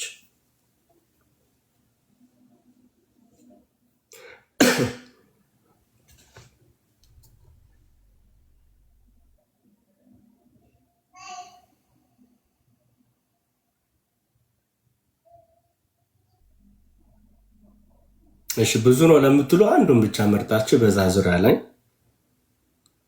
ችግር የለም። ዋናው የዛሬ ኤክሰርሳይዝ አንዱን ነው። ብዙ ሊኖር ይችላል።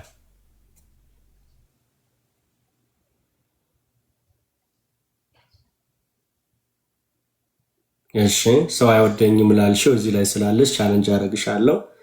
ሰው አይወደኝም እንድትይ ያደረገሽ ድርጊት ምን ነበር? እኔ አሁን ድርጊቱን ነግራቸዋለሁ። ኤግዛም ወደኩኝ።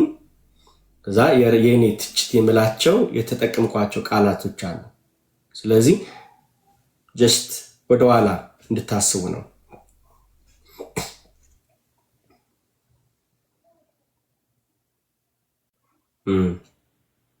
እሺ ከጨረሳችሁ ታምዝ አፕ ስጡኝና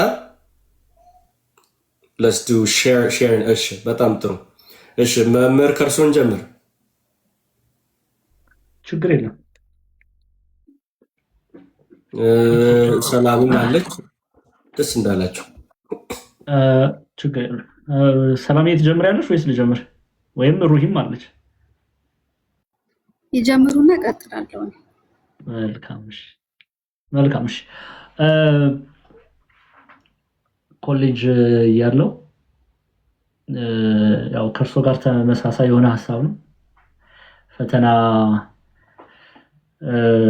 ማምጣት የነበረብኝን ውጤት አንዱ ክላስ ላይ አንድ ፈተና ተዘጋጅቼ ግን መጨረሻ ላይ የሆነ ችላ ያልኳቸው ፖይንቶች ነበሩ። አይ እነዚህ የፈተና ላይ አይመጡም ብዬ ችላ ያልኳቸው ነጥቦች ነበሩና they become the difference between the letter A and the letter B። ስለዚህ ምን አደረኩ? ራሴን በጣም ለራሴ የነገርኩትን ቃል which is don't do this ይሄን እንዳታደርጉ። so ራሴን why like በጣም ሰነፍ ነህ፣ እንዴት ያንን ጊዜ ወስደ ያንን ክፍል ያንን ቻፕተር ከቨር አላደረክም በሚል ያንን ምክንያት አድርጌ ራሴን በቃ like become hard on myself. I was like በጣም ሰነፍ ነህ፣ ይሄንን literally this is what I said። ይሄን ካንተ አልጠብቅም፣ እንዴት እንደዚህ ችላ ትላለህ የሚሉ ቃላቶችን ተናግሬያለሁ። ሶ ችላ ለምን ችላ ትላለህ? ሰነፍ ነህ፣ ይሄን ካንተ አልጠብቅም፣ አዝናለሁ። ይሄንን ራሴን ያናገርኩት ቃላቶች ናቸው። I'm sure everybody have a story too. So yeah, እነዚህ እኔ ምሳሌ ይሆናሉ ብዬ ተስፋ አደርጋለሁ። ለሰላም እድሉ እንሰጣለሁ። በጣም ቆንጆ ነው። እሺ ሰላም። እሺ አመሰግናለሁ። እሰማለሁ? ትሰሚያለሽ? እሺ እኔ ደግሞ አንድ በሰንበት ትምህርት ቤት የማውቀው ወንድሜ ነበርና ተገናኝተን እንድናወራ ይጠይቀኝ ነበረ። ብዙ ጊዜ ማውራሽ ነገር አለና ላግኝሽ ጊዜ ሲኖርሽ ሲለኝ እኔ ጊዜ እንደሌለኝ ጊዜ አለኝ፣ ግን እኔ እሱን የምቀርበው ጥሩ መንፈሳዊ ጓደኛዬ ስለሆነ የሆነ የሚያስቀይም ነገር ሊነግረኝ ይሆን፣ ጥሩ ያልሆነ ነገር በመካከላችን የሆነ ነገር ይፈጠር ይሆን የሚሉትን ነገሮች በማስጠበቅ ግሌ ምክንያት እየፈጠርኩ ሳላገኘው ቀረው እና በጣም በተደጋጋሚ ነበር ጥያቄውን ሲያነሳልኝ የነበረው። እኔም ምክንያቴን አብዝቼ ቀረ። ከዛ አንድ ቀን በመኪና አደጋ ልጁ ህይወቱ አለፈ። ከዛም እኔ ምን ነበር ሊነግረኝ የነበረው? ለምን አላገኘሁትም? እገዛዬን ፈልጎ ቢሆንስ ኖሮ በቃ ምን ነበር ያለኔ ሊነግረኝ የነበረው ነገር ማለት በቃ እኔ ምን አይነት ሰው ነኝ? የማረባ ነኝ? ለምን የራሴን ፍልስፍና ወደፊት አድርጌ የሱን ሀሳብ ለምን ችላልኩት? የፈለገውን ጥያቄ ቢያነሳ ጥያቄውን ፖዚቲቭሊ መቃወም እችል ነበር። ለምንድን ነው ያላዳመጥኩት? ለምን አልሰማሁትም? ሊነግረኝ የነበረው ስለምን ነበር? ህይወቱ ላይ ፈተና ገጥሞት ወይስ ከኔ ጋር የፍቅር ጥያቄ ፈልጎ ይሆን? ለትዳር እንደዛ አስቦ ይሆን? ወይስ እንደ እህት ሊያማክረኝ ነበር? ብዙ ጥያቄዎች ጭንቅላቴ ውስጥ መጡ። በጣም ተጸጸትኩ። ድጋሚ ሰው ለምንም ምክንያት ቢፈልገኝ አግኝቼ እድሉን ሰጥቼ እንደማወራ ለራሴ ቃል ገብቼ በጣም ጸጽቶኛል። በዛ ሰዓት ኃጢአተኛ ነኝ፣ ምንም የማረባ ነኝ፣ ነገሮችን አስተካክዬ ወይም ደግሞ በሁለት መልኩ ማየት የማልችል ነኝ፣ ራስ ወዳድ ደግሞ ነኝ። መንፈሳዊ ወንድሜ ነው፣ አግኝቼው ልሰማው ይገባ ነበረ። መጥፎ ነገር ጥሩ ነገር የፈለገውን ቢለኝ ምላሹ የኔ ነበርና ይሄ በጣም ይጸጽተኛል፣ ግን ድጋሚ እንዳልሰራው አስተምሮኝ አልፏል። በጣም ጥሩ አሪፍ ነገር ነው። እግዚአብሔር ያክብርልን። አሁን አየሽ ያልሻት ነገር ቁልፍ ይዘሻል ዛለ፣ ግን እዚህ በኋላ ድጋሚ እንዳልሰራው አይደለ? አሁን ቁጭት ላይ ወይም መዛ ትችት ላይ ወይም ዛ ኔጌቲቭ ላይ እየኖርሽ አይደለም። በቃ አሁን ቅድም ያልሻት ነገር ዋናው እዛች ላይ ናት። በቃ ተመሬበታለሁ ወደፊት። አሁን ምን ይባላል? የኔ አሰልጣኝ አየሽ እንዴት ውስጥሽ የውስጥሽ አስተሳሰብ እንዴት አሰልጣኝ እንደሆነ እንደቀየርሽ በአንድ ጊዜ እዚሁ ላይ ጥሩ ነው። እንመለሳለን። ራሂ ስማችን እንግዲህ ቢሳሳት ይቅርታ። ሩሂ እሺ፣ ሰላም እንደቆን። ሰላም። እሺ ይቅርታ፣ ጥያቄውን ይደግሙልኛል? ጥያቄው ቢዚናት መሰል። አይ አይደለሁም። ጥያቄው ሐሳብ የሷን እንትን እያልኩኝ ሐሳብ የተበተነና የኮመንትኩት ስለ ኮመንት ነው አይደለም። ከይቅርታ ጋር ትንሽ ድጋሙ ፈርቼ ቅድም የጻፍሽው ነበር እና ጥያቄው ምንድነው? በህይወትሽ ላይ ራስሽ ላይ በጣም ሃርድ የሆንሽበት ጊዜ ቅድም ያው እሷም እንዳለችው መምህርም እንዳሉትኝ ፈተና ተፈትነው የምንፈልገው ግሬድ ሳይመጣ ሲቀር ራሳችን ሰነፍነን ብለን የኛ ትችት ያለው ውስጥ ማለት ነው ኢነር ቮይስ ያለው እና ያጋጠመሽ ድርጊት ካለ ለራስሽ የነገርሻቸው ትችቶች ምን ነበሩ? ቃላቶች። እሺ ያው አንደኛ ሰው አይወደኝም ነበር ብለው ማለት እንደዛ እንድል ያደረገኝ ምንድን ነው? እኔ መልካም አስቤ የሆነ ነገር ስነግራቸው በቃ ለዛ ሰው አስቤ ስናገር ወይም ሳደርግ እንትን የምናገሩን ነገር በተቃራኒ ነው የሚያስቡት። አሁን ለምሳሌ ዲያቆን እንደዚህ ብታደርግ እኮ ይሄንን ብትናገሩ ይሄንን ብትወስድ ምናምን ስል ከዛም የሚመጣው ምላሽ በጣም መጥፎ ነው ለኔ። ላይ ክፋት አስቤ መጥፎ ነገር አስቤ ምናምን ነው ለሰው የሚመስለውና የሆነ በምናገርበት መንገድ ሁሉም ሰው በዙሪያ ያለ አይረዳኝም ሐሳቤን እና እኔ መልካም ብዬ ያሰብኩትና ያደረኩትን ነገር ከክፋት ነው ወስዶት ምላሹ እኔ ላይ የሚሆነው ደግሞ መጥፎ ነገር ነውና ሁሌ በቃ እንዴ ለምንድነው በቃ ሰው አይወደኝም? ምንም ነገር ባደርግ፣ ምንም ባስብላቸው፣ ምንም ብናገር ባድርግላቸው ራሴን ጎርጅ ያደረኩት ነገር ሁላ ከክፋት ሆኖ ከዛም ከመቆጠሩ ሳያንስ ምላሻቸውን የሚያደርጉት የሚነግሩኝ ነገር በቃ ጥሩ ያለው ነገር መጥፎ ነገር ስለሆነ እንዴ ሰው አይወደኝም እና እኔ ምን አደርጋለሁ? ለምን እዚህ ምድር ላይ ራሱ ምን እሰራለሁ? ለምን ተፈጠርኩ? ምናምን ነበረ ብዬ ራሴን ማማረረው ምናምን ነገር። በተቃራኒ እዚህ ላይ ያለሽ በተቃራኒ ጥሩ ነገር ተናግረሽ ወይም አድርገሽ ሰዎች አይ ሰዎች እንኳን ይወዱኛል የማደርገውም ነገር እንኳን በጣም የሚያስደስት ነው በእኔም ለእኔም ለሰውም ለእግዚአብሔር የሚል ነገር ድርጊት ደርሶብሽ ያውቃል? እንዲህ ብዙ አሁን ለምሳሌ እኔ በአረብ ሀገር ነው የምኖረው እና ፎር ኤግዛምፕል በፊት ማዳም ቤት በምሰራ ሰዓት እርጉዝ ነች ሴትዮዋ እና እርጉዝ ስለነበረች ከስራ ስትመጣ ልጅም ቤቱ ስራ ለምናምን ነገር እኔ አግዛታለሁ እና ከውጭ ስትመጣ አንዳንድ የምትሰራችሁን ስራ ነው ቁጭ በይ እኔ ልስራልሽ እላታለሁኝ አይደለ?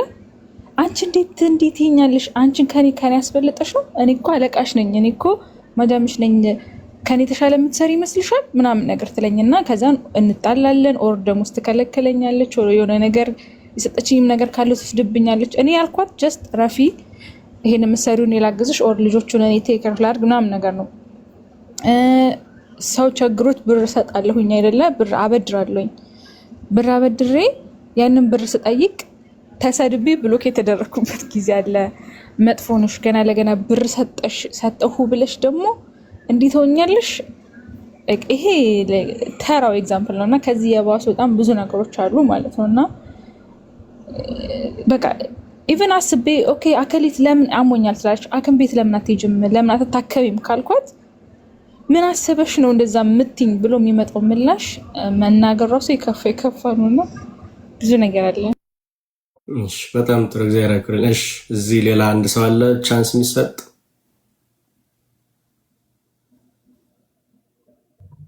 አይ ማሬ ያለሽ ምናልባት እሷንም እድል ብንሰጣት።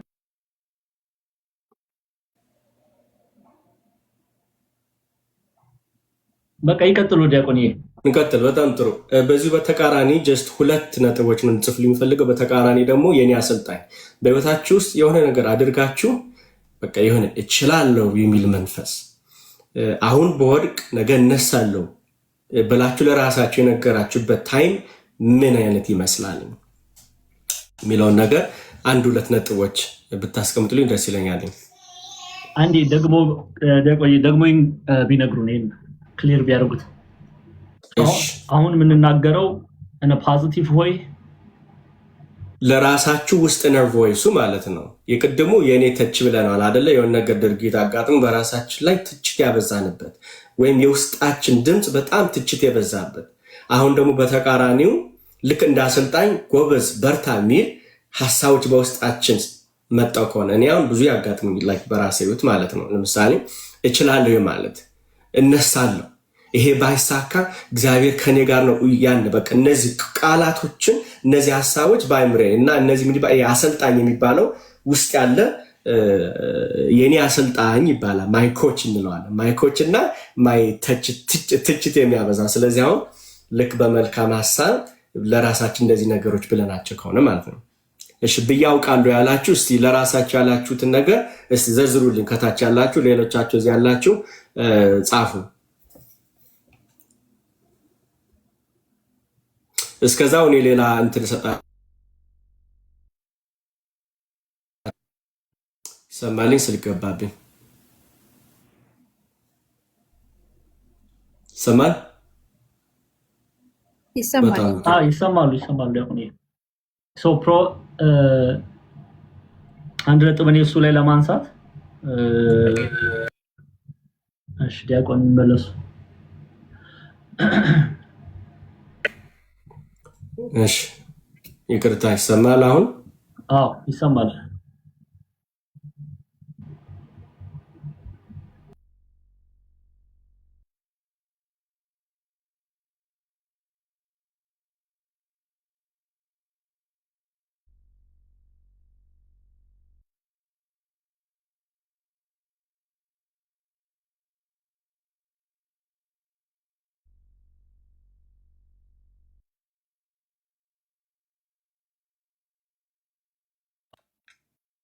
ሄሎ አለን አላችሁ?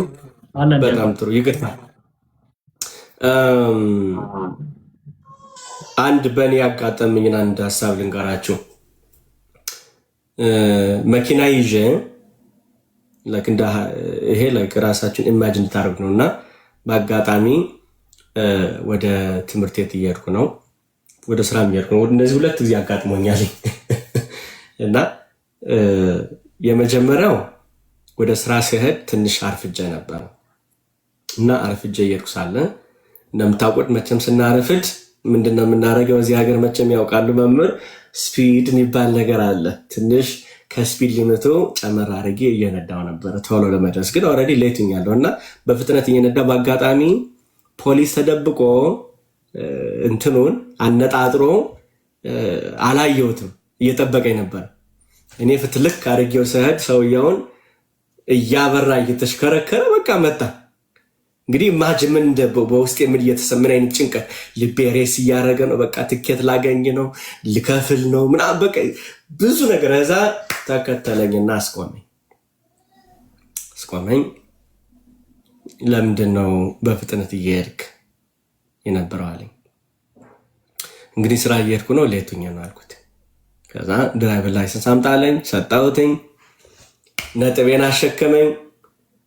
400 ምናምን ክፈል አለኝ። ያው በዚህ በዶላሩ ነው ደግሞ እንዳትመነዝሩት እሺ፣ አደራችን። እንግዲህ ኢማጂን በዛ ሰዓት ለራሴ የነገርኳቸው ሀሳቦች አይደለም መጀመሪያ ላይ በቃ ፖይንት አለ። እንደገና በቃ ኢንሹራንስ ደግሞ ይጨምራልኝ፣ ብዙ ነገር አለ በቃ በውስጤ።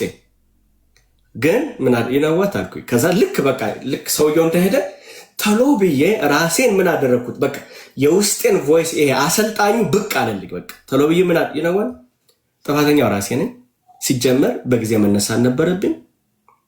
ዛሬ ትኬቱን አግኝቻለሁ። ዋናው አደጋ ለማድረሴ፣ አደጋ ለእኔ፣ አደጋ ላለመውደቄ፣ ሰላም መሆኔ ብቻ ገብቼ መውጣቴ በቂ ነው። እስከሰራው ድረስ ገንዘቡን እከፍላለሁ ብዬ ይሄ አሰልጣኝ የተባለው ኮቹ መምጣት ጀመር። አያችሁት? ያው እነዚህ ሲምፕል በሆነ ስቶሪ ነው እየነገርኳቸው። በጣም ስር በሰደደን ኤግዛምፕል ልነግራችሁ ይችላል። በጣም ስር በሰደደ ገብታችኋል። እቺ ግን ጀስት ላይክ ኦቨርሌይ ቢሆነች ኤግዛምፕል ለመስጠት ነው። እና በህይወታችን ውስጥ እንደዚህ አጋጥሞን ግን ነገሩን በአንድ ጊዜ ቅይር ያደረግነው ጊዜ አለው። ገንዘብ አጥሮን ሊሆን ይችላል። ከአንድ ሀገር ወደ አንድ ሀገር ስነድ ችግር ገጥሞን ሊሆን ይችላል። ያንን ችግር ግን በምን አይነት ቮይስ ነው ያለፍነው የሚለውን ነገር እንድታስቡልኝ ነው። እስከዛው እስከምጽፉ ከጨረሳችሁ ሼር ማድረግ ሬዲ ናችሁ።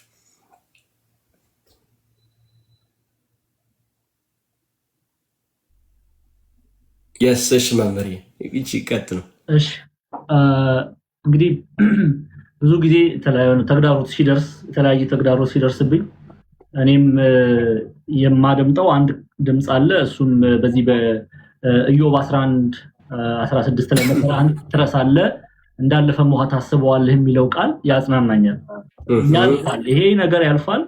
በእግዚአብሔር እስከታመንኩ ድረስ ደግሞ መከራው አልፎ ነገ ደግሞ ዝናቡ አልፎ ፀሐይ ትወጣለች፣ የተሻለ ጊዜ ይመጣል የሚለው ነገር ያጽናናኛል ውስጤና ምንም አይነት በህይወቴ ውስጥ የተለያዩ ተግዳሮቶች ቢደርሱ በቃ ሁሌ የምናገረው ቃል ነው።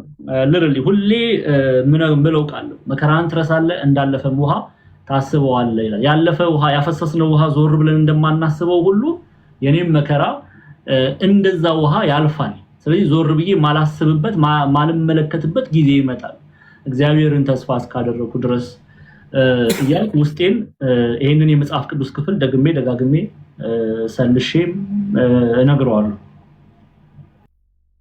በጣም ጥሩ እግዚአብሔር ያክብርልን።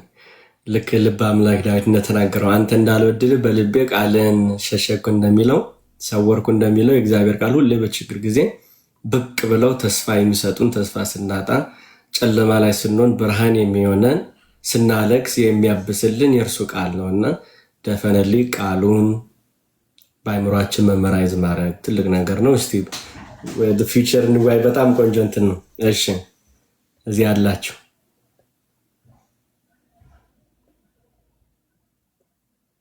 ሰላማዊት፣ ሰላም ሩሂ፣ ማረይ፣ ሌሎቻችሁም ፓርቲስፔት እናድርግ። ኦኬ ባክ ኤንድ ፎርዝ እንዲህ እየተነጋገርን ታች ያሉም እያደመጡን ነውና ዝም አንበል። ዝም የምትሉ ከሆነ ደህና ደሩ ልንላችሁ ነው። ካልሆነ ደግሞ እንደ ክላስሩም እንጥራችሁ እንዴ? እሺ ዲያቆን ይቅርታ ምን አሉኝ? አይ ለእነሱም እድል ይሰጥ ብዬ እኮ ነው ዝም ያልኩት። እሺ የታሉ ሀና ጳውሊ ልደ ነው እንግዲህ ጳውሊ የምን ነው ዝም መልክ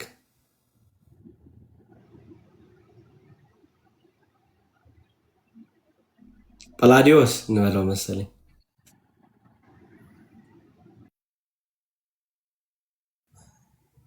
የለም ሌላ ዓለም ውስጥ ነው። ጥሩ ነው፣ ችግር የለም። እሺ ኑ በብርሃን በጣም ጥሩ መልእክት ነው። እንመጣለን በብርሃን ሀና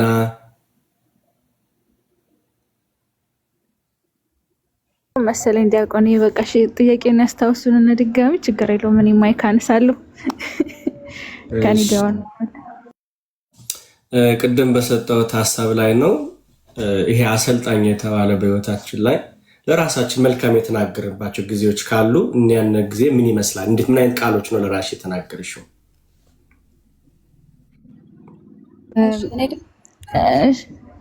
ኦኬ እሺ እኔ ለራሴ የተናገርኩት መልካም ነገር እውነት ለመናገር እንትን ወይኔ ጥቅሱ ቁጥሩ ጠፋብኝ። ሸክማቸው የከበዳችሁ ሁሉ ወደ እኔ ኑ የሚለው የመጽሐፍ ቅዱስ ቃል እሱ መጽሐፍ ቅዱስ ቃል መጀመሪያ ጊዜ እንትን ብዙ ጊዜ ሰምቻለሁኝ፣ ግን በዛ በነበርኩበት ሁኔታ ላይ ሆኜ እሱ ነው ትዝ ያለኝ እና እሱን ደግሜ ለራሴ ነገርኩት። የዛን ሰዓት ነው በስነ ስርዓት ጥቅሱ ራሱ የገባኝ፣ በስነ ስርዓት የገባኝ የዛለት ነው። ከዛ በፊት ደጋግሜ ብሰማውምና እግዚአብሔር እስከነ ሸክሜ ከነ ችግሬ ከወደደኝ ሰው ቢወደኝ ባይወደኝ ምን ነው ለኔ? ስለዚህ ሁሌ አሁንም ምንም ነገር ሰውን ችግር ውስጥ የሆነ ነገር ውስጥ ስገባ ሸክማችሁ የከበዳችሁ ከነ ሸክማችሁ ኑ ብሎ የጠራኝ አንድ አምላክ አለኝና ምለው እውነት ለመናገር እሱ ብቻ ነው። እስካሁን ስለራሴ ለራሴ ነው። በጣም ጥሩ። እሺ ሰላማዊት ሚውት አድርገሽ ነበር መሰለኝ። እሺ እኔ አንድ ወቅት ላይ የተለያዩ ፈተናዎች በአንድ ላይ ተደራረቡብኝ። ከነበርኩበት የእድሜ ክልል አንጻር ደግሞ አሁን ከዛ እሻላለሁ። በዛ ሰዓት ግን ከዛ በፊት ምንም አይነት ፈተና ገጥሞኝ ስለማያውቅ ነገሮቹን እንዴት ማለፍ እንደምችል አንድ ነገር እንኳን ማለፍ የምችልበት አስተሳሰብ እውቀት ምንም የለኝም፣ ልጅም ስለነበርኩ። ከዛ የመጣብኝ ደግሞ የደረሰብኝ የነበረው ነገር ብዙ ፈተና በአንድ ጊዜ መጣብኝ እና የሚያልፍ አልመሰለኝም በሰዓቱ እና አንገቴን ደፋውና ራሴን ጣልኩ በሚባል ደረጃ ተውኩ፣ ራሴን ረሳሁት። ልክ እንደ ቅድሙ እኔ በቃ እኔ ማለት ማልጠቅም ለምንድን የተፈጠርኩት የሚባሉት እነኛ ኔጌቲቭ ነገሮች በሙሉ እነሱ ብቻ ናቸው አይሜሪ ውስጥ የነበሩት እና የተወሰነ ጊዜ ወሰድኩ። ማለት ባልታጠብ እንኳን ችግር የለውም እኔ ማለት እንደዚህ እንደ ቆሻሻው አይነት አይደለው ብዬ እስከምል ድረስ መታጠብ እንኳን እስከማቆም ድረስ ውስጤ ተጎድቶ ነበረ። ከዛ ውስጤ እንደዚህ አይነት ስሜት እየተሰማኝ የተወሰኑ ወራቶች ብቻዬን አሳለፍኩኝና ቀጥዬ አሁን ይሄ ነገር ከ5 ዓመት በኋላ እና ከ10 ዓመት በኋላ እኔ በህይወት ብቀጥል ብኖር ልክ አሁን እንደሚወራው ይወራል፣ እኔ አሁን እንደሚከፋኝ ይከፋኛል፣ አሁን እንደማለቅሰው አለቅሳለሁ የዛሬ 5 እና 10 ዓመት ብዬ አሰብኩ። ስለዚህ ያልፋል ማለት ነው እና አሁን በቃ ተነስቼ ልጀምር። ምንም የሰው እንትን እንደዚህ ሁኝ የሚለኝ ሰው አልነበረም በሰዓቱ፣ ብቻዬን ራሴን ማግልዬ ስለነበረ እና ብዬ ከመታጠብ ጀመርኩ። ከመታጠብና በቃ እንደ በፊቴ ቀና ብዬ የሚሄድ ሰው እስከምሆን ድረስ ዋጋ በከፍልም ይሄም ያልፋል፣ ቀና ብዬ እሄዳለሁ። ምንም ነገር የደረሰብኝ ነገር ደግሞ ሰው የሚረሳው ከሆነ ሊረሳው ይችላል፣ ካረሱትም ማይርሱት እኔ እኖራለሁ ማለት መጥፎ ነገር ህይወቴ ላይ አስቤ ስለነበር ከዚህኛው ይሄ ይሻላል ብዬ ያን አሰብኩ። ከመታጠብ ጀምሬ ልብስ ገዝቼ ሌላ ልብስ በመልበስ ከበፊቱ እዛ ፈተና ውስጥ እንድገባ ያደረጉኝ እኔ ሰርቻቸዋለሁ ብዬ የማስባቸውን ስህተቶች ለብቻ ያ ፈተና እንዲደርስብኝ ይሄ አካል አስተዋጽኦ አድርጓል የምለውን ለብቻ ለይቼ ራሴ ምን ሆኜ ነው ይሄኛውን ጥፋት ባላጠፋው ይሄኛው አይደርስብኝም ነበር። አዎ ጥፋተኛ ነኝ ብዬ ራሴን ጥፋተኛ ነኝ ብዬ ስቀበል ሰላም ሆንኩ። በፊት ግን ይሄኛው ጥፋት የኔ አይደለም እንደዚህ ባይሆን ኖሮ እንዲህ አይሆንብኝም ነበር እያልኩ ከራሴ ጥፋት እሸሽ ነበረ። የራሴን ጥፋት አመንኩ ጀመርኩ ቀስ እያልኩ አንዳንድ ነገሮችን ማድረግ። እንዳልኩት እኔ እንዳሰብኩት 5 ዓመት 10 ዓመት አልፈጀብኝም። በአጭር ጊዜ ወደ ራሴ ተመለስኩ።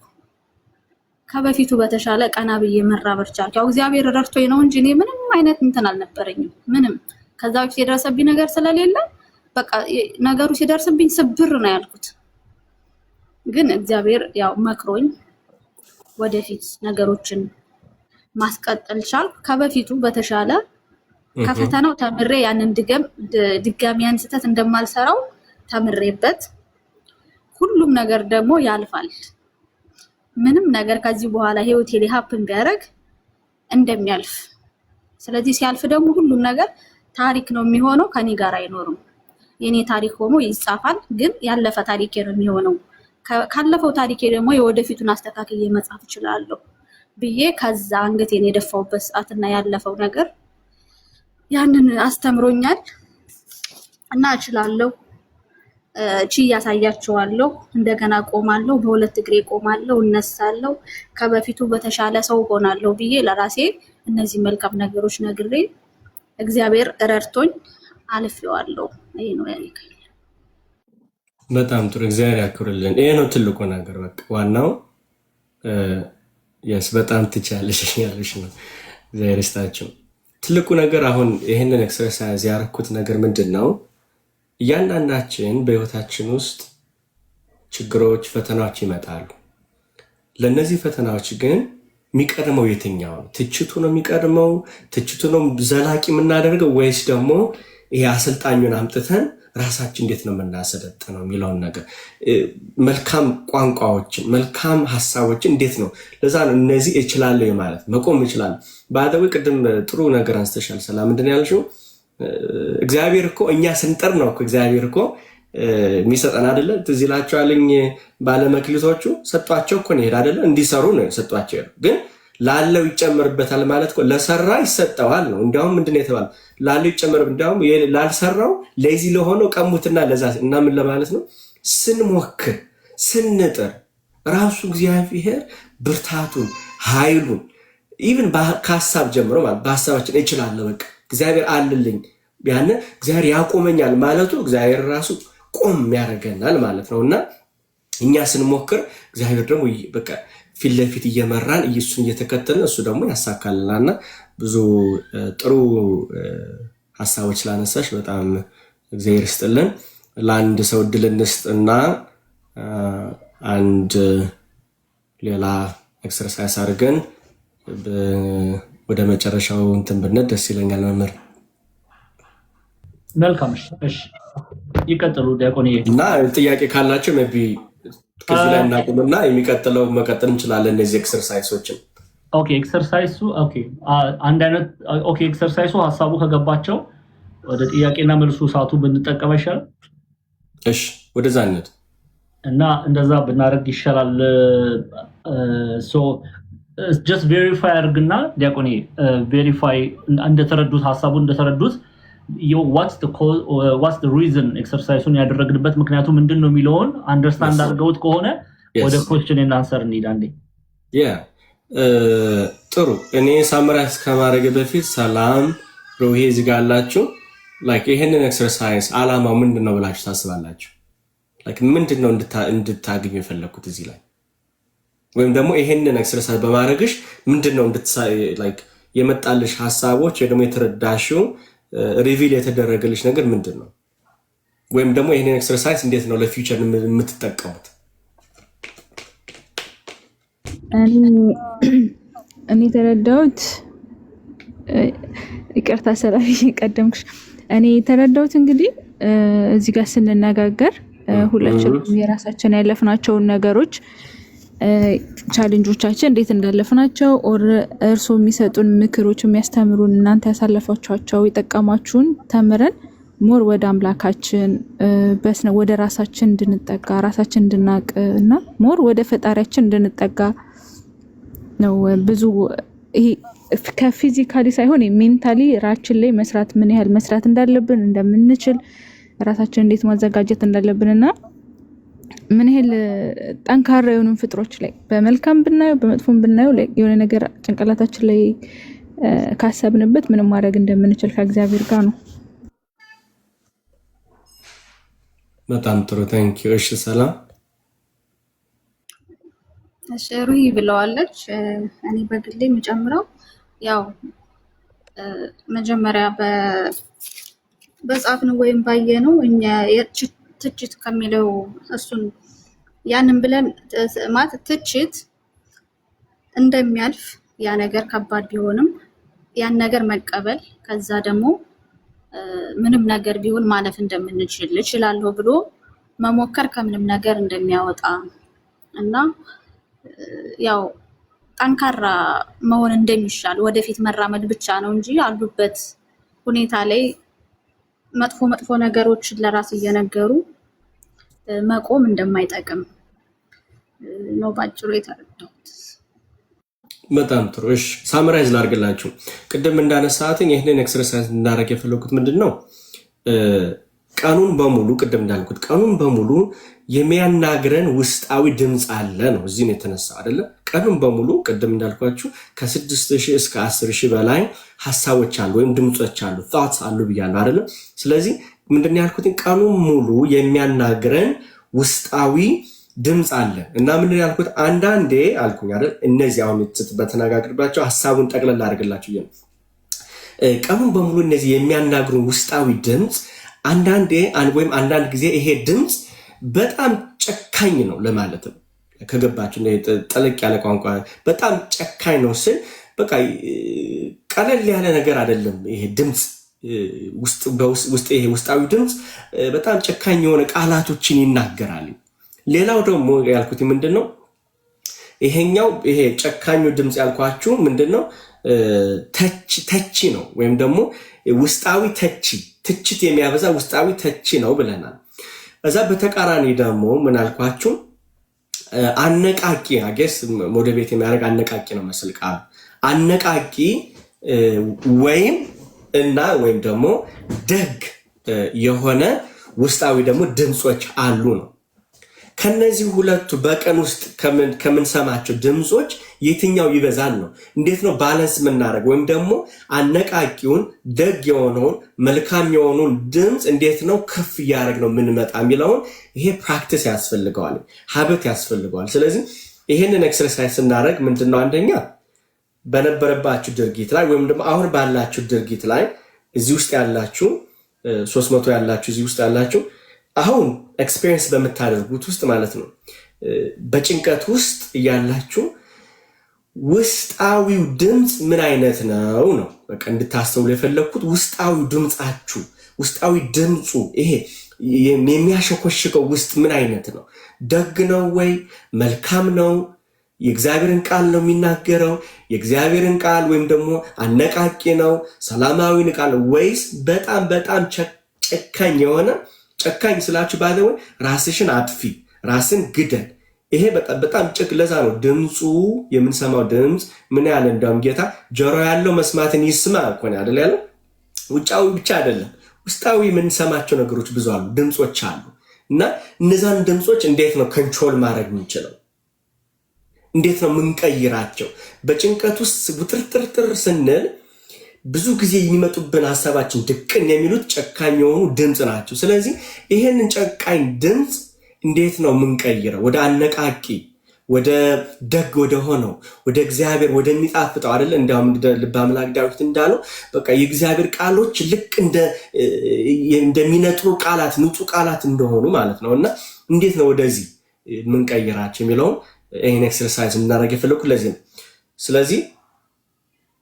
ልክ ጭንቀት ሲሰማችሁ በሆነ ድርጊት ላይ ቁጭ ብላችሁ ራሳችሁን በዚህ በሁለቱ ኤክሰርሳይዝ እንድታደርጉ ነው።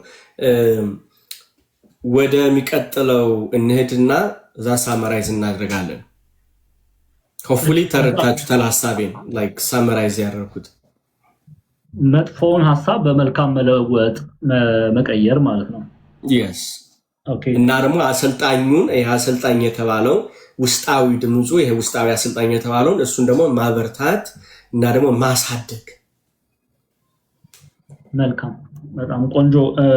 እኔ ጽፌያለሁ፣ ሁላችሁም ጽፋችኋል ብዬ ተስፋ አደርጋለሁ። ወደ ጥያቄና መልሱ ከመሄዳችን በፊት አንድ ማስታወቂያ አለ። ማስታወቂያውን ከመናገራችን በፊት ዛሬ ስንት ሰው ማናገር ይችላል? ዲያቆንዬ ኦልሬዲ ሰዓት ሄዷል። ስንት ሰው? መወደው ቁጥር 3 ነው። 3 ለዛ ነው 3 እንያዝ። እሺ 3 ሰው በጣም በቃ በጭንቀት የተሰቃየው ነው።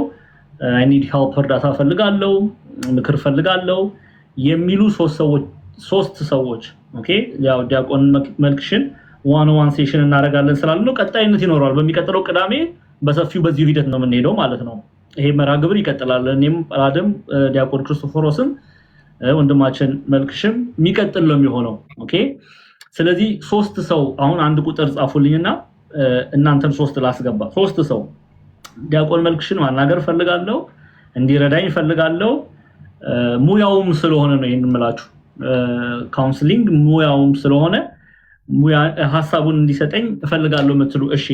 ማርታ ነግቢ፣ ማርታዬ አስገባሽ። እና እዚህ ላይ መምህር ምንድነው በጣም ዲፕ የሆነ ከሆነ ፈቃደኛ ነኝ፣ ለብቻ ኮንታክት ማድረግ ይችላሉ። በጣም ፐርሰናል ከሆነ ማለት ነው።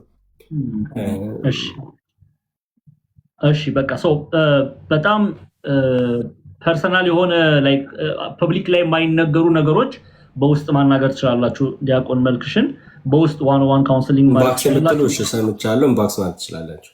አዎ ከዛ ውጪ ግን እንዲያው ጀነራል የሆነ ነገር ማቅረብ የምትፈልጉ ከሆነ ያው እሳቸው ፍቃድ ስለሰጡ 3 ሰዎችን እቀበላለሁ ስላሉ 3 ሰዎችን እንይዛለን። ማርቲዬ ገብተሻል? ገስት ላይ 1-2 ሰው ላውርድና በፈቃድ 1-2 ሰው ላውርድ። እሺ ሰላም ስላስገባችሁኝ ስላሳተፋችሁኝ አመሰግናለሁ። እዚህ ቤት ለመግባት ብዙ ጊዜ ሞክሬ ነበር። ዛሬ ስለገባው ደስ ብሎኛል። ወደፊት ተማሪ እንደሆን እግዚአብሔር ይርዳኝ። አመሰግናለሁ መምህር። ፎሎ አድርጌሻለሁ። ፎሎ መልሽ ደግሞ። እሺ አራኔ ፎሎ አድርጌያለሁ። ቃለ ሕይወት ያስተማልን ሁላችሁንም አመሰግናለሁ። አሜን አሜን። እግዚአብሔር ይባርክሽ። ያው ትምህርት አለ እየመጣሽ ተማሪ። እሺ እግዚአብሔር ይርዳኝ። እሺ እድል እንስጥ። ኦኬ አሁን ሁለተኛ ሰው ማን ነው የሚሆነው? ማን ላስገባ? ሪሊ ፐርሰናል ትችላላችሁ፣ ፐርሰናል ማናገር ትችላላችሁ ከፐርሰናል ውጪ።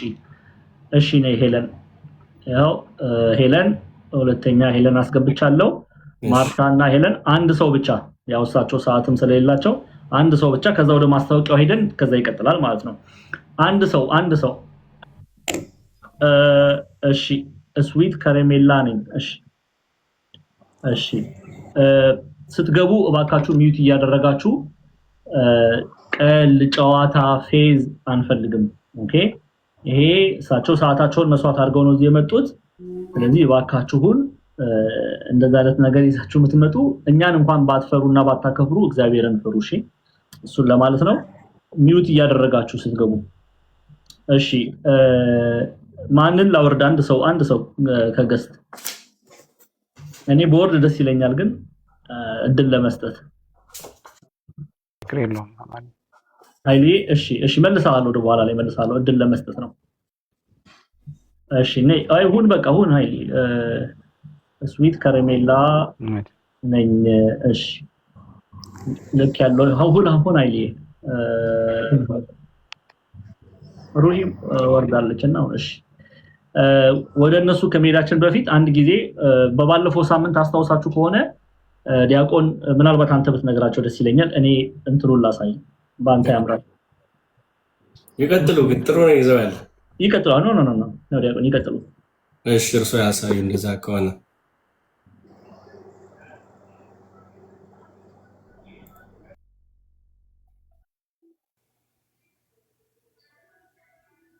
ይቀጥሉ ይናገሩና ዲያቆን። በጣም ጥሩ።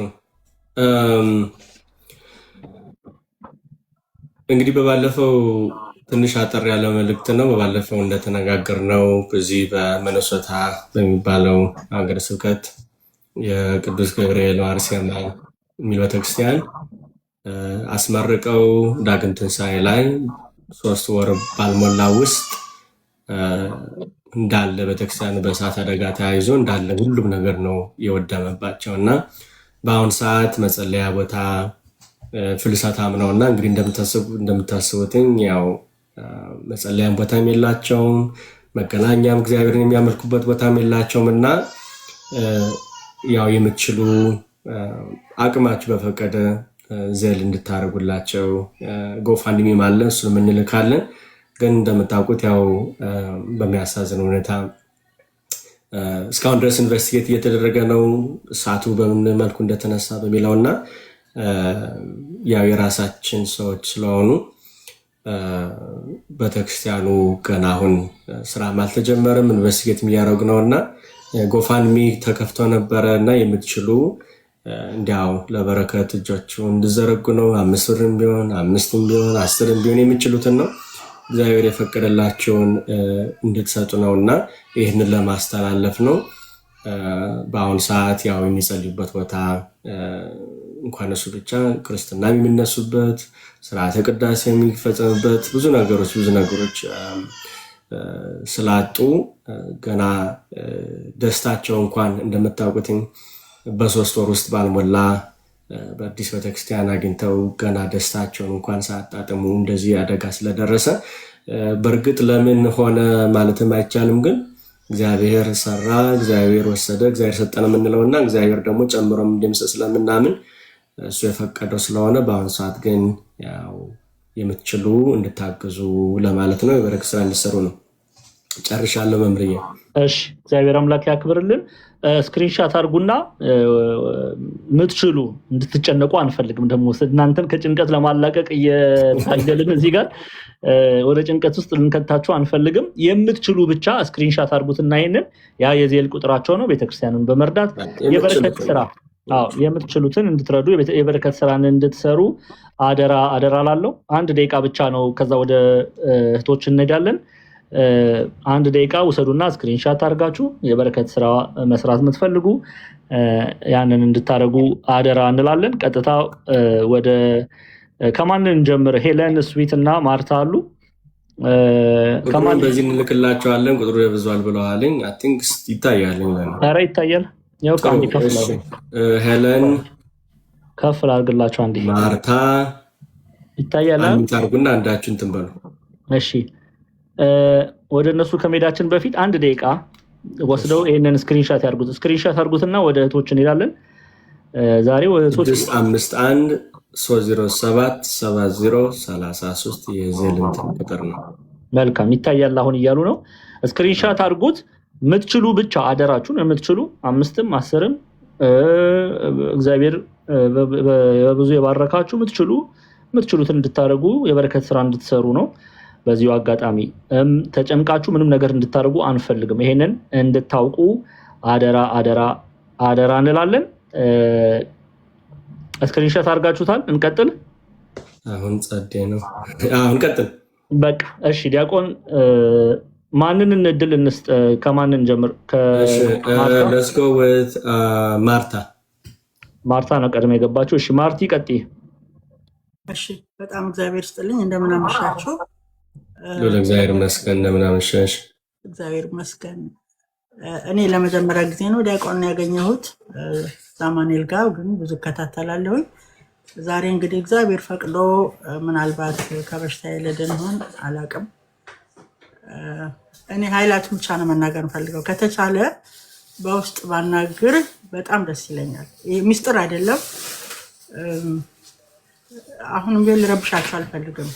ከመናገሬ በፊት እንባ ነው የሚቀድመኝ። የኔ የዓለም ኑሮ የምን አይደለም።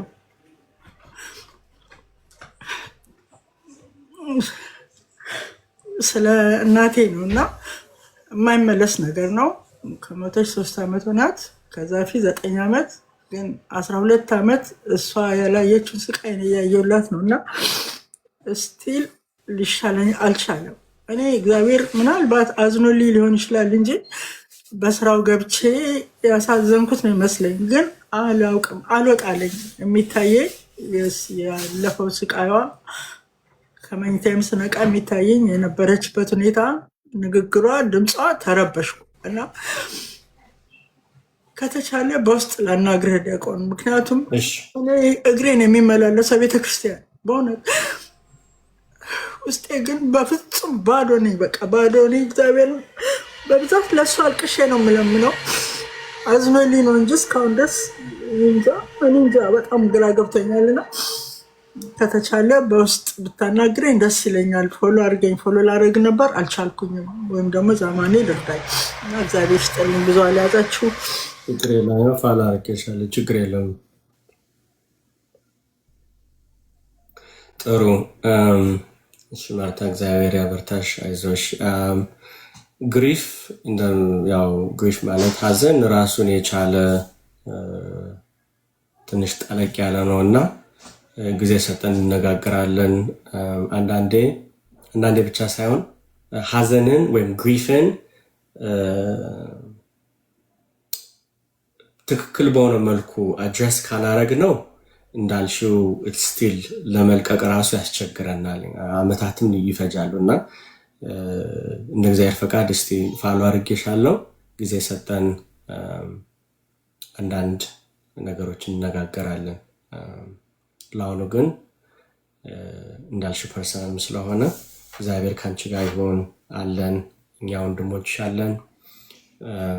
ትልቁ ነገር መነጋገር፣ እርዳታ ፈልጋለሁ ማለቱ የችግሩ መፍትሄ የሚጀምርበት በቃ ሄልፕ ፈልጋለሁ ማለት ነው። አንዳንዴ ችግሩን ይዘን ሰውንም አናናግርም፣ መፍትሄ ማንፈልግበትም እና ነገሮች በሙሉ ይደራረቡብናል እና የችግሩ መፍትሄው ምን ይላሉ? ሄልፕ ፈልጋለሁ ብሎ መምጣት ነው እና እግዚአብሔር ከአንቺ ጋር ይሁን። ትልቁ ነገር እግዚአብሔር ሁሉን ነገር ያሳልፋል፣ ሁሉን ነገር ይቀይራል እና በዛ ሙሉ እምነት ስላለኝ እናወራለን። እሺ እግዚአብሔር ስጥልኝ። እኔ ቴራፒ ምንም ተብዬ ነበር አልፈልግም። የእሱ ቴራፒ ነው የሚሻለኝ። በእግዚአብሔር የመጣ ነው እና ለዚህ ነው ደስ ያለኝ። በዛ ነው ማለት ነገር ለአንቺ what feels good for you ነው ትልቁ ነገር። ቴራፒ እኮ ለአንቺ የሚስማማሽን ነው እና በመንፈሳዊም እንነጋገራለን። ችግር የለም። አትቆይም አይደል? ቶሎ አገኘሃለሁ። ቸኩያለሁ። ችግር የለም። እሺ እግዚአብሔር ይስጥልኝ። አይዞሽ ማርትዬ፣ እግዚአብሔር አምላክ ምህረትን መጽናናቱን ይስጥሽ። ደግሞ ይሰጣል። አንቺ ማመን ብቻ ነው። አይዞሽ። እኔም ፎሎ አድርጌሻለሁ፣ ዲያቆንም ፎሎ አድርጎሻል እና እናግርታለን። እሺ እግዚአብሔር ይስጥልኝ። ጊዜው ስለምንገናኝ ማርታ፣ ጀስት እንደ ሆምወርክ ምሰጥሽ ምንድነው ጀስት ደብተር ነገር ይዘሽ ከቻልሽ የሆነ ትንሽ ኖትቡክ በየቀኑ የሚመጡ ሀሳቦችን ዝም ብለሽ ጻፊልኝ ለጊዜው። እሺ እስከምንገናኝ የሚሰሙ ሀሳቦችሽን ዝም ብለሽ መጻፍ። ኦኬ ምንም አትሰቢበትኝ። በቃ የሚሰማሽን ጀስት እንደ ደብተር ላይ እንድታወርጁ ስለፈለግኩ ነው እና ስንገናኝ በዛ እንጀምራለን። እሺ እሺ። ጌታ እግዚአብሔር ይስጥልኝ። እግዚአብሔር ያክብርልኝ። አይዞሽ ማርትዬ፣ እንወድሻለን። በርቺልኝ። እሺ ዛማኔል፣ እግዚአብሔር ይስጥልኝ። እግዚአብሔር ያክብርልኝ። እሺ እኔም በውስጥ አወራሻለሁ። ዲያቆን ክርስቶፎሮስም ጵላድንም ፎሎ አድርጊያቸው፣ እነሱም ያወሩሻል። በርቺ ብቻ፣ አንቺ ብቻ ጥንክሪ። እሺ አንተን እኮ አድርጌያለሁ። ፎሎ ባክ መልሻለሁ እኔ። በውስጥ እጽፍልሻለሁ። ደግሞ አሁን ቲክቶክ ደግሞ መደወልም ተጀምሯል። ስለዚህ ጥሩ ነው። አይዞሽ። እሺ ይቅርታ ረበሽኳቸው። ይቅርታ። ችግር የለም። ምንም ይቅርታ አያስፈልግም። ሄለንን እንቀበል። ቀጥሎ እንቀበልሽ። ኦኬ ሄለን ናት መሰለኝ ቀድማ የገባች። ከዛ እሺ ሄለን ቀጥይ። አቤት እንዴት አመሻችሁ? ደህና ነሽ? እግዚአብሔር ይመስገን። ደህና ነኝ፣ እግዚአብሔር ይመስገን። እኔ እንኳን ብዙም በህይወቴ ብዙም ወጣ ወረድ እንትን ያለብኝ ነገር የለም፣ ግን ከእናንተ ጋር ከይቅርታ ጋር መማማር እፈልጋለሁ። ምንም ነገር ማንኛውንም ያየሁበት ነገር የለኝም። ምክርም ማንኛውንም ከእናንተ መስማት እፈልጋለሁ። እሺ ሌኒ እኔ ፎሎ አድርጌሻለሁ። ዲያቆንንም ፎሎ አድርጊው። ፎሎ አድርጊን ሁላችንንም እየመጣሽ ተማሪ። እግዚአብሔር ይባርክሽ። አሜን። እሺ አመሰግናለሁ። እግዚአብሔር ይስጥልኝ። ተባረኪ የኔ እህት። እሺ ተባረኪ። እሺ ስዊት ከረሜላ ነኝ። እሺ እህታችን ወንዶች የሉም እህቶች ብቻ ናቸው። እሺ እህት ይቀጥል። እንደት ናችሁ? መስከን እንዴት ነሽ? እግዚአብሔር የተመሰገነ ይሁን። እሰማለሁ።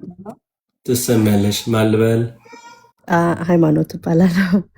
እሺ ከረሜላ እንዳንልሽ ብለን። እሺ ሃይማኖት በጣም ጥሩ። ኦኬ የኔ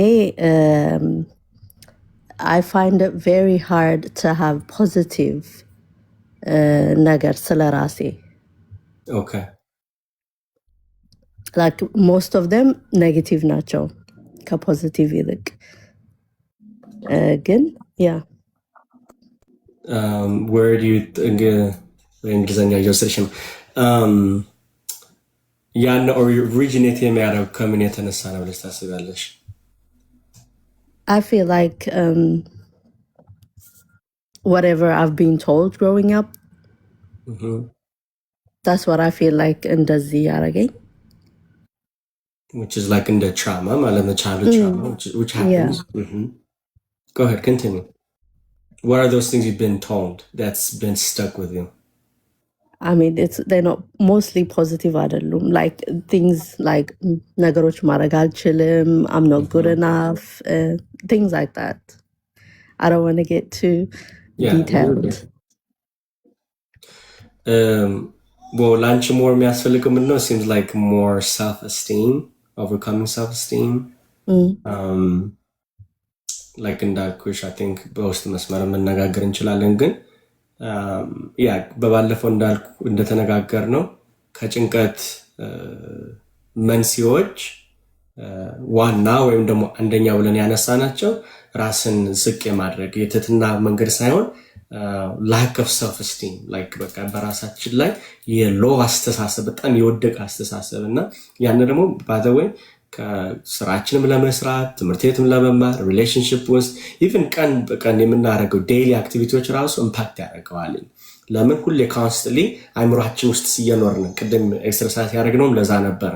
ይሄ ሰልፍ ክሪቲክ የሚባለው ማለት ነው። እና I know this just one on one ስለሆነ ነው አክቲቪቲዎች አሉ that can help us just help የሚያደርግሽ ወደ ራስሽ እንዴት ነው ሰልፍ ስቲም እነዚህ ነገሮች እንትኖችን የምታስወግጅባቸው መንገዶች ከዛም ደግሞ እያንዳንዱ ነገር by the way አንድ ነገር ልናገር የፈለኩት ምንድነው ሃይማኖት እነዚህ ሐሳቦች በአንድ ቀን የሚመጡ አይደለም they're like develop የሆኑ ናቸው like ቀስ በቀስ develop ያደርጉ ልክ እንደ habit ለማውጣት የምንቸገረውም ለዛ ነው because it has become part of you የሚባል ነገር የለም እና ያንን ደግሞ ኒድስ ራሱን የቻለ ፕራክቲስ ያስፈልገዋል ራሱን የቻለ ኢንቴንሽናል ሁሌ የምናገረው ቃል ምንድነው ኢንቴንሽናሊቲ ያስፈልገዋል ትኩረት ሰጠን በቃ በዚህ ነገር ላይ ራሴን ማሻሻል አለብኝ በዚህ ነገር ላይ ራሴን ኢምፕሩቭ ማድረግ አለብኝ ብለን ስራዬ ብለን ካልያዝ ነው we're always going to live in that state of low self esteem እና እግዚአብሔር ከፈቀደ መገናኘት እንችላለን ሌላ ጥያቄዎች አሉሽ? Yeah,